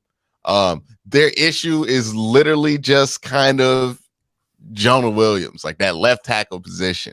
How do they get better than average play out of here? Because they can't keep letting guys like Myles Garrett go off on them, right? Like, that's the problem with them, is that when they go up against those elite guys, it tends to be an issue with Jonah Williams, because Jonah just is not athletic enough to stick with those guys. He just doesn't have the feet. And he has the feet for like 95% of the league. That 5% that they're going to run up against when you're trying to go to the Super Bowl, they ain't got it. Yeah, I mean, and Jonah Williams' injuries have been a problem too, and that's ever since they drafted him. I mean, he's just not on the field enough for it really to work for them. The interior, like, quietly, I think, got way better this year, and that was what really helped them, especially when they get their run game going, which was a big part of their offense improving.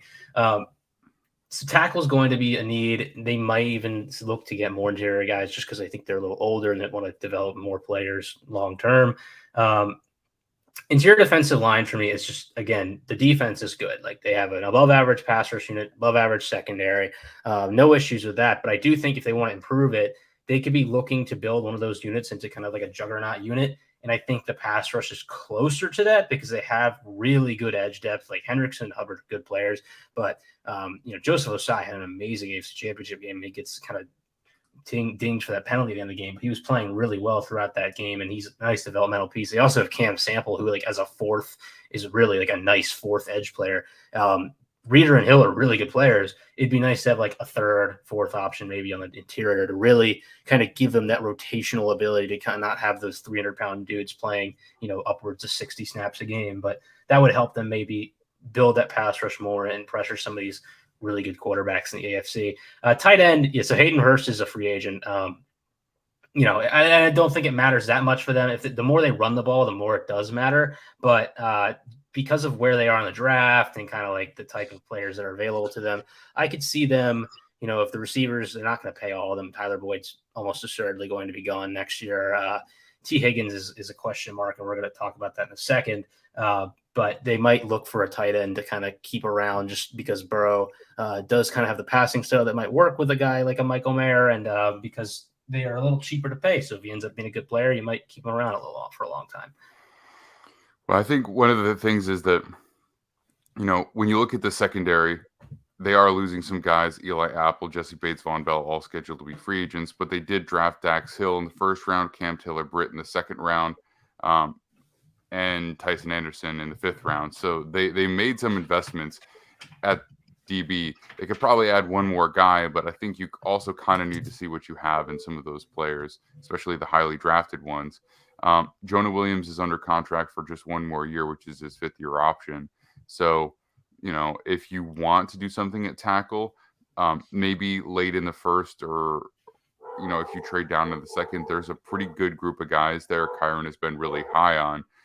And maybe those are guys that you take and then sit for a year and then can become a starting left tackle next year if you're looking for a little bit more upside. But the interior, the issue there really more than anything is that you're going to need more there, and you're about to start shelling out money for T. Higgins, potentially, definitely Joe Burrow, definitely Jamar Chase. So you're going to have to start getting cheaper at other positions. And DJ Reader is not that cheap. BJ Hill, not that cheap.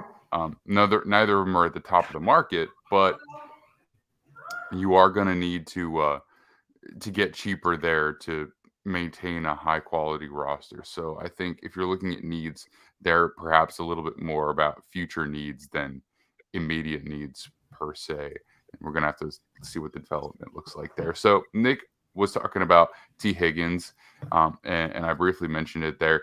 Quincy, do you think that they pay him? And if not, do you think that they try and trade him for a substantial draft pick? Because, he could definitely garner a first-round pick at this point.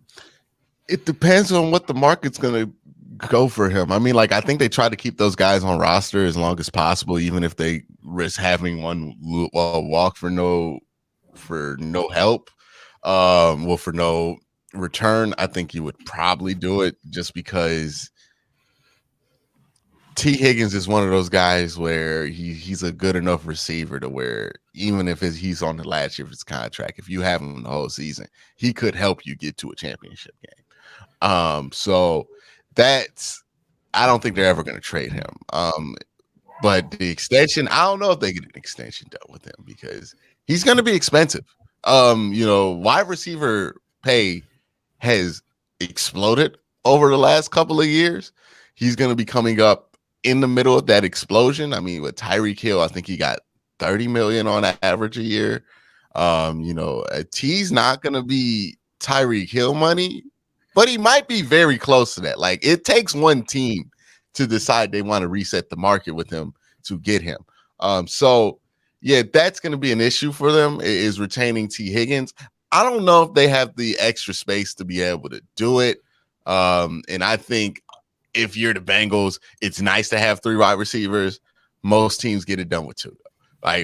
So if it's not going to be the thing that's going to put you over the top, you probably shouldn't spend that much money getting it. And then also, what do you got Joe Burrow for?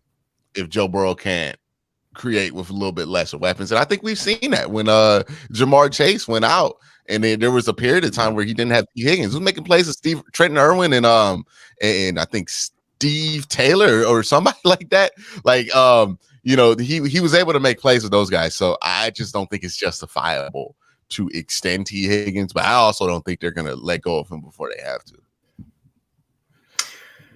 I think having the options they have at receiver doesn't make this offense special, but it's kind of like having those three guys, like you have an injury, like you're talking about, you're good. And I think because of that, there's a chance we might see them use a first-round pick this year on another receiver just because that'd be a cheap way to deal with losing a T. Higgins.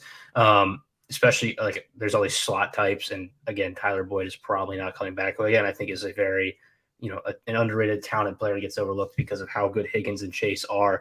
Higgins is viewed in the league as like a number one receiver on all but like 6 teams. He's going to get the bag from whoever ends up trading and or signing him. I do think since he's going to try to extend him, I don't think they're going to get it done.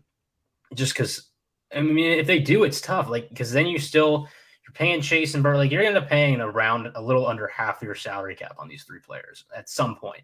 Maybe the cap increases and it moves its way down to like 40%, but that's still a lot of money, right?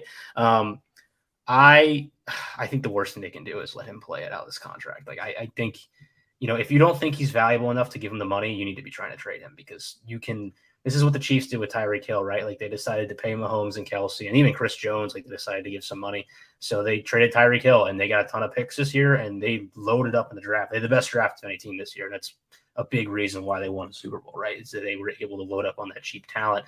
And I think Cincy having to pay Chase, having to pay Burrow needs to start adding draft picks to add that influx of young talent at cheaper prices so they can continue to have the depth that's kept them afloat going into the playoffs.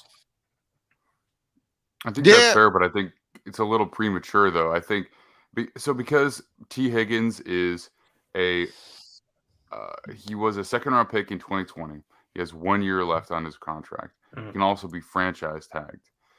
You have Jamar Chase, who was a first-round pick in 2021, which means he has 2 years left plus a 5th-year option.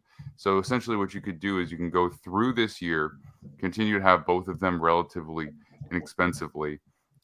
After this year, you slap the 5th-year option on Jamar Chase. So that means that 21, 22, 23, 24, that would be for 25. And then you have Higgins on a franchise tag potentially for 2024 and Jamar Chase relatively cheaply. And even if you decide you don't want to keep him on the franchise tag, that's when you can trade him. You have the option to do it then. And so I agree with you, Nick. Like, you need to make sure you're getting returns for a player of that caliber. But I also think that they don't have to do that right away. And he would really have to make a big stink about it. He'd have to get really vocal to the media, I think, if he wanted to. I think the thing we're also missing here is like Joe Burrow's under his rookie deal probably this year, next year, right? So I would not, if I were the Bengals, trade T. Higgins in the middle of a Joe Burrow rookie deal year to get more assets in the future, because ultimately we've seen like most quarterbacks win Super Bowls in the rookie deal because they have that cap flexibility of not being paid that much. So why waste a year of that trying to be preemptive about a future cap situation when you're also limiting Joe Burrow's ability to win a Super Bowl? And if you think you can win a Super Bowl every year that you have Joe Burrow on the roster, you need to make sure that roster is good enough, or not just good enough, is as good as possible for that year, which makes trading for the future when you're getting rid of somebody like T. Higgins a difficult proposition, because you are going to be worse without T. Higgins. You just are. Like, you're going to be a worse team without him. And yeah, you can make the argument that it's going to help you maintain in the future, but you will be worse this year. And I caution people, just because Pat Mahomes did it don't mean anybody else can do it. Pat Mahomes is a different beast than everybody else that plays quarterback in the NFL. Like, Joe Burrow might be number 2. There is a gap. There is a massive gap between him and Pat Mahomes, in my opinion. Like, that's not something that I would just thrust upon Joe Burrow that he should be able to do. But he should be able to adjust like year 5 or 6 once he is in his contract years. Sure, that should be put on him. But yeah, just I don't think they're going to go that direction because I think winning right now means too much to them, and they're not like, hey, we have the future to build. They don't really have that in Cincinnati. Now, if things go wrong and a bunch of dudes get injured, maybe they trade T. Higgins. The other issue that the Bengals are going to run into is if you're trying to compete, who are you trading T. Higgins to? Because there's not going to be anybody in the AFC that's willing to trade for T. Higgins, right? Because nobody's trading for T. Higgins that's like that's going to finish with 4 wins. It's going to be teams that are going to be trying to make a playoff push and get a piece to put them over the top. So you automatically eliminate half your leverage with like, okay, you're not going to trade them to another AFC team. You're not going to trade them to the Chiefs. You're not going to trade them here. You're not going to trade them there. So you limit yourself on where he can go. And then you end up only negotiating with select teams in the NFC. And maybe that makes the price not what it should be on him, right? Like maybe some teams are like, okay, well, we'll take a second round pick for him.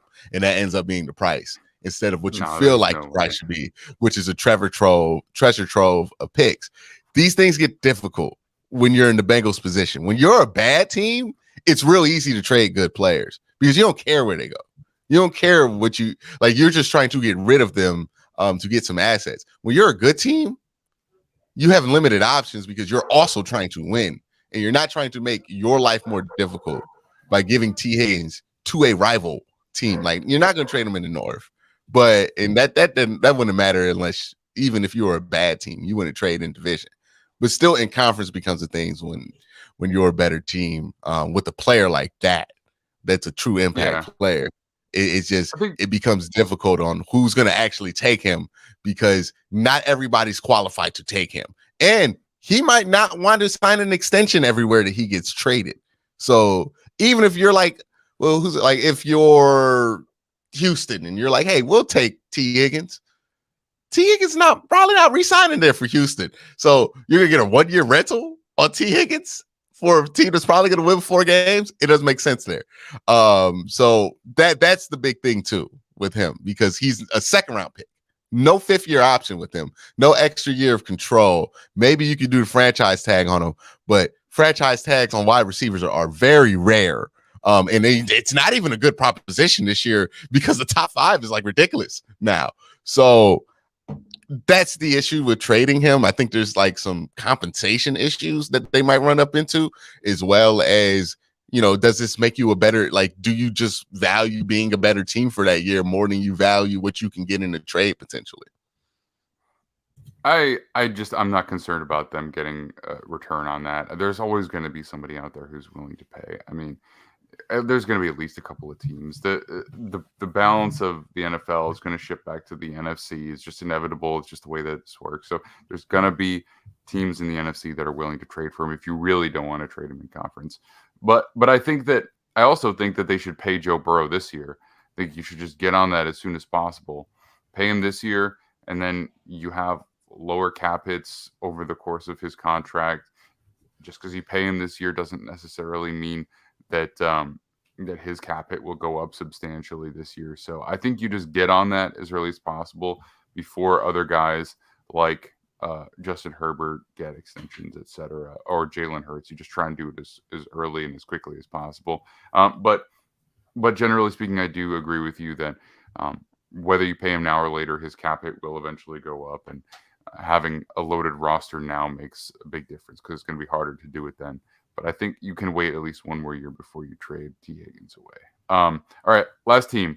Let's touch on the Baltimore Ravens. Ravens need help at playmaker, clearly. They have some sneaky needs at the offensive line, potentially maybe not day 1 draft priorities there. They need to get better at the defensive interior, but again, that's not necessarily like super, super urgent. And corner, same thing. I think is Marcus Peters, is he a free agent this year? Yeah. Double check. So if he's an impending free agent, they probably need to get somebody there. They've made a bunch of draft picks there, and the Ravens, there's a very real chance that they've got a guy that's kind of waiting in the wings to come up and play that position. So they don't need a ton. They definitely need playmakers, in particular wide receiver. And then obviously there's the question of Lamar. But before we get to that, Quincy, what do you think the Ravens need to be a more competitive team in the playoffs? Wide receivers that people know. Like, they have been bad at this. I think if you look at what other teams have done to support lesser quarterbacks at the position, and then you look at what Baltimore has done, and you can make the argument that they made some investments in the draft. They stink at drafting wide receivers. That regime has always stunk at drafting wide receivers. The idea that they thought that drafting wide receivers would be an adequate solution is almost a fireable offense, because name me the good wide receiver. Like, the best wide receiver they've drafted was, what was his name? Torrey Smith? Might be Torrey Smith. Might be the best wide receiver in their franchise's history. Everybody else has been like old dudes like Steve Smith or Anquan Bolden, like coming back for like their last run on the Ravens. So the lack of aggressiveness they've had over this contract of Lamar's to add wide receivers when in an era where wide receivers were available. I mean, like 5 guys every year, top level guys, Stephon Diggs, DeAndre Hopkins, Amari Cooper, like guys are just available. Well, the Browns traded for like 3 of them. They traded for Jarvis Landry, they traded for Odell Beckham, and they traded for Amari Cooper in the span that the Ravens did not trade for one of them. So there were guys just available that they just did not go and get. And now they're at a position where it's like, yeah, you know, I like some of their young wide receivers, but they're just not enough. Now, some of that might have been Greg Roman's system. They're going to switch from that to Todd Monken's air raid.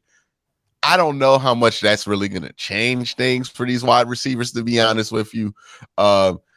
I think they're a mess offensively. They've been a mess ever since that 2020 season has ended. They've just been a sloppy mess of an offense. It's been trying to put things together. Sometimes when Lamar's there, it works. Sometimes when he's not, it doesn't. And last year, even when Lamar was there, it didn't really work. Like, the offense was pretty sloppy. They had like a couple of good games early in the season, but other than that, it was a sloppy mess of a year for them, even when Lamar was out there. So honestly, like, the defense, I'm not really worried about anything on that Ravens defense. They might be the best defense in the NFL next year. That offense, though, I would put the whole offense as Baltimore's needs right now, because, like, I don't know what they're going to be doing at quarterback. Their offensive line, shaky at times. Ronnie Stanley's fine, but they got some questions in that interior. And then, yeah, Mark Andrews is cool at tight end. Had a regression year, though, like, just was not the same level of player, caliber of player he was the year before, where people were talking about him legitimately in that Travis Kelce range. He fell out of that last year.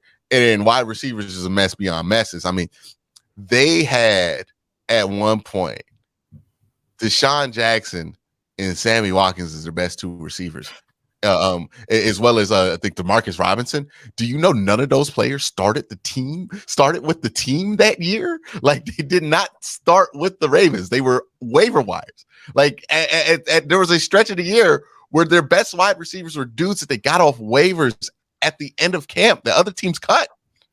That was the Ravens wide receiving room, and it was bad, and it showed. So that's what that was for them. The offense is just a mess for them right now.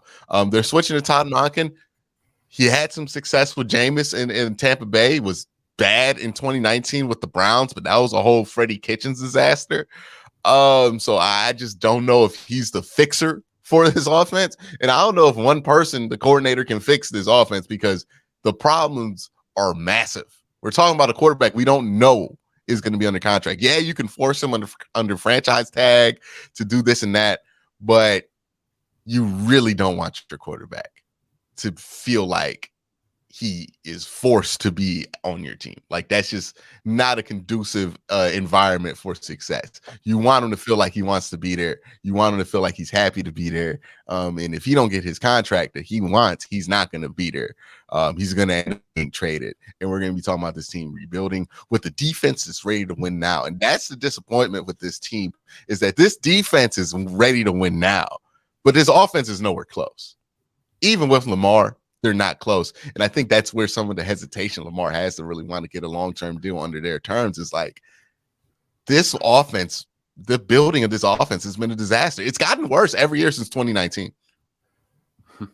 Yeah, I mean, I wouldn't say that it's a disaster with Lamar there because they get out to these like 8-2 starts when he's healthy, and he hasn't been healthy in the year. That's a lot of them relying on him. The real thing that changed from 2019 onwards is the offensive line has just not been. And I probably should have had that as a need. I wrote this up late last night, but Well, it's not just the offensive line too, like the wide it's receiver everything. players, Yeah, no, too, I'll talk about that, significantly. Like it's all significantly dropped there. They're older at the positions where they've been consistently healthy. And Stanley was paid because everyone thought he was the best left tackle in football, and he probably was for a moment. But he's played like 8 games in 2 years. Like that guy has just not been healthy. And then their swing tackle, Jawan James, has been. You remember that guy? Like he's been on contract for 4 years in Denver and Baltimore. Now I'm not even certain he's played at all. Like that guy's always injured. So they need to kind of shore up that O-line with some depth and some younger players and develop. Like Tyler Linderbaum really held this thing together like for a good portion of the year for him. It was a good draft pick, but I think if they don't have him, like it might have been more of a disaster up front. And then wide receiver is like an obvious one. Like they are the team every year that seems to be signing like Sammy Watkins, Demarcus Robinson. I really liked Rashad Bateman. I think he's like a good football player, but he hasn't been healthy, and that's why ultimately in a valuable position like wide receiver, you can't just be like, all right, we got our guy and we got like a couple other guys we like. You need to have one guy you really like, but then 3 or 4 guys in depth that can come off the bench. Because if you have one injury, and you're just looking at 3 guys you kind of feel okay about, all of a sudden that one injury makes your unit a disaster. That could be a direction they go with the draft. It could be a direction they go with money. I think it's going to be something they're going to need to do if they want to, convince Lamar that he wants to be there long term. Weirdly enough, like Andrews didn't play well, but I really liked Isaiah Likely too, and I think that he just didn't play as much as he probably should have. He's probably still developing into like a clear role there, but with a new offense, that becomes a little more blurry. Devin Duvernay has been like a guy they've really tried to feature, and I think Devin Duvernay has gotten better, but he's not a guy I want on the field down in, down out. Like he's more of the kick returner type that you draft in the 3rd round to kind of rotate in and out of the slot. And they've used him as a real outside receiver. So yes, investment of the receiver has to happen outside of just the Bateman pick, which has really kind of been their one thing that they've, allowed to get by on. And, Marquise Brown, they trade away, and then they didn't really add anything else in the draft at that position group after getting rid of him, which is kind of weird. You normally see teams when they trade away a player for like even a high pick like they got for Brown, even if you don't use that high pick on a replacement of the same position, you would expect like a later pick maybe. And I don't believe they drafted a receiver with any of their like first 4 rounds of picks. I know they took 2 tight ends, but they took the safety, and they took Linderbaum. Yeah, they took a center. They took another edge player in the 2nd round, Ojabo, and they took a defensive tackle. They took Travis Jones. So they're loading up at these other important positions. So they haven't gotten the receiver thing down, and I don't really know how in one off season you fix that when this is a dire off season for them to do so. And keep in mind, they traded for Roquan Smith in the middle of all of this and then paid him.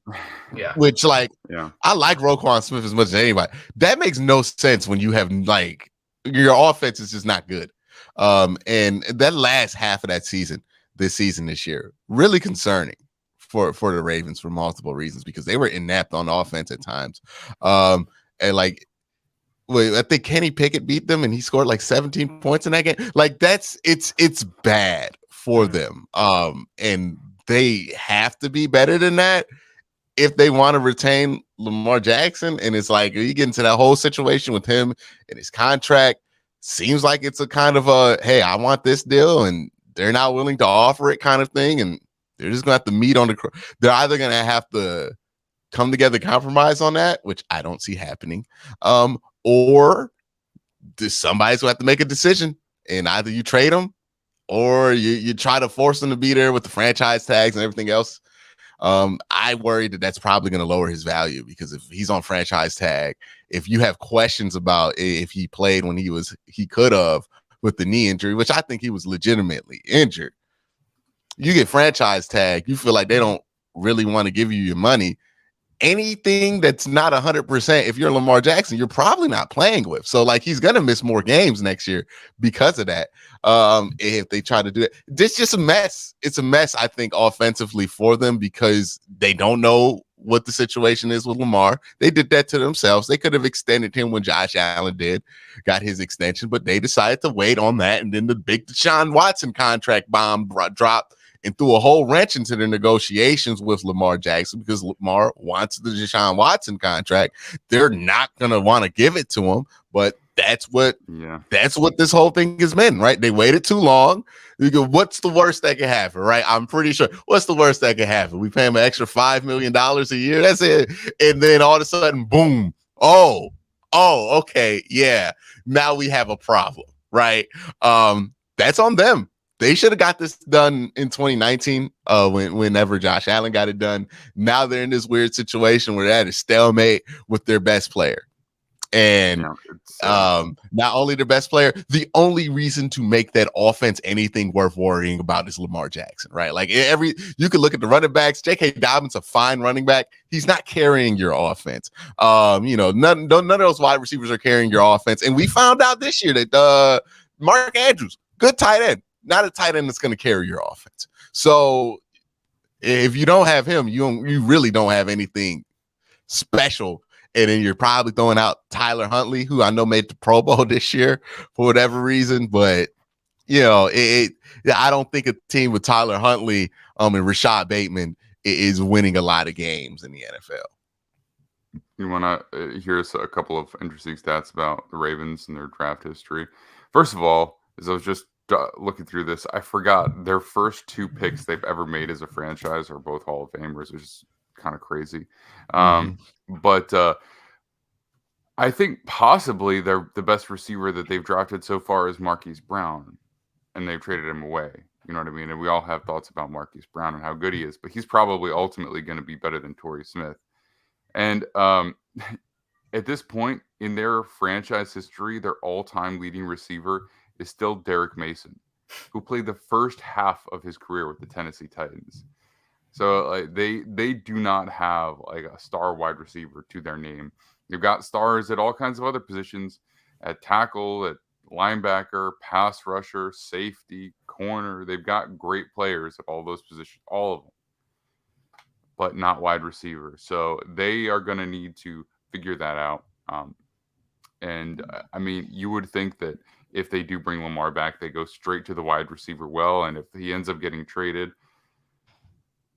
probably go back to the receiver well again, but also quarterback, you would assume. So, all right. And I guess the last thing is, if Lamar is getting traded, if they can't work it out, where do we think he goes? What do we think is the most realistic option for that? Atlanta. That's Atlanta. You think Atlanta? Somebody brought up, I think, what's one of those teams? Well, the Texans could be an interesting one, right? Because they have a bunch of picks this year and next year. They have Cleveland's first round pick. They have their own, and maybe that could be intriguing. I don't know if Lamar wants to go there. Talk about T. Higgins not wanting to go there. There's no way Lamar wants to go there. Yeah. There's a question of whether he wants to go there. I saw someone say Jalen Hurts for Lamar with picks because the Eagles have picks. It's all over the place projecting where he would go, right? I would put any Miami team would be any Florida team would be an interesting place too for him because he wants to go back to Florida. So those are the teams I would find interesting. I thought it was going to be Miami for the longest, but they just don't have the draft capital anymore after the Tyreek Hill trade to be able to make that move. And then they also got a first round pick taken away from them because of the whole Flores situation. So they just don't got it now. Another team that has multiple picks that I know it's been thrown around is Detroit. That's an interesting one too. And Lamar, they signed some Ravens players too, thinking that they might. It could be a potential at some point because obviously we've been talking a little bit about Lamar trades for Lamar and Dan Campbell would be a can't miss Hard Knocks combination. That has to be on Hard Knocks. Those two dudes kicking it, that would be hilarious. But it'd just be it'd be an interesting season of Hard Knocks. But that's kind of where it's at. It could be anybody at this point. I mean, it's kind of a similar situation where Deshaun Watson, where I didn't think the Browns were even in it until they got it. So it might be one of those things where until the market officially opens, we have no idea who's actually going to be willing to get in there Yeah, and say it, because there might be some teams that surprise you, right? That you feel like, oh yeah, they got a quarterback. Why would they be interested? And they're like, nah, we got a quarterback. We want one of those, right? We want Lamar Jackson. We want a former MVP. So it could be Raiders. anybody at this point, right? The Raiders would be one of those teams where they didn't jump into those sweepstakes to get a better quarterback, and they kind of regret it, right? Or they didn't trade their guy for picks last year when it was on the table where people wanted to upgrade to Derek Carr. They kind of regret it. So that's one of those things where it's like, it's gonna be interesting to see who decides, maybe the Titans throw themselves into that ring, right? Maybe it'd be hard to see the Ravens trade with the Titans. Those two franchises hate each other. But yeah, I bet Miami's real happy they have Bradley Chubb right now instead of a first-round pick to trade for Lamar Jackson. Yeah, they went so far in on this Tua thing, and I think that was a mistake. I just don't know how far you can go with Tua, but injuries, it's a big thing. All right. Well, we are officially over our time. So I'm going to call it a day here. Quincy, thank you so much for joining us to talk a little bit about the AFC North. You live it, you breathe it. You have given us your insight into it. Why don't you let everybody know where they can find you and all of your content? Yeah, you can find me at Quincy Carrier on YouTube. You can also find me on AFC North Talk, youtube.com/AFC North Talk. There, we're taking a break for this month, but we'll be back next month talking about free agency, maybe even the potential rumors on a Lamar Jackson trade, all AFC North related news. We'll be talking about it there. All right. Sounds good, man. And Nick is our director of draft content and scouting at Defiant Takes Football. So you can find his work here on our YouTube channel. You can also find him on Twitter at Nick with Sports, and player profiles are officially dropping on the site. So you can check that out. I am at the Max Dean on Twitter. Defiant Takes Football as at Defiant Takes on all social media outlets. Thank you to our producer, Noah Ashley at Noah Ashtray Sports on Twitter. And I think those are all the thank yous and appreciations for the day. And we will see you all I think we're going to do a show this Saturday recapping all of our season predictions. So we'll have that. We'll also have the player draft profile breakdowns. And then we'll be back on Monday again as well for another live stream. So until then, everybody, have a good weekend. Check the mic and make sure it sound right, boys.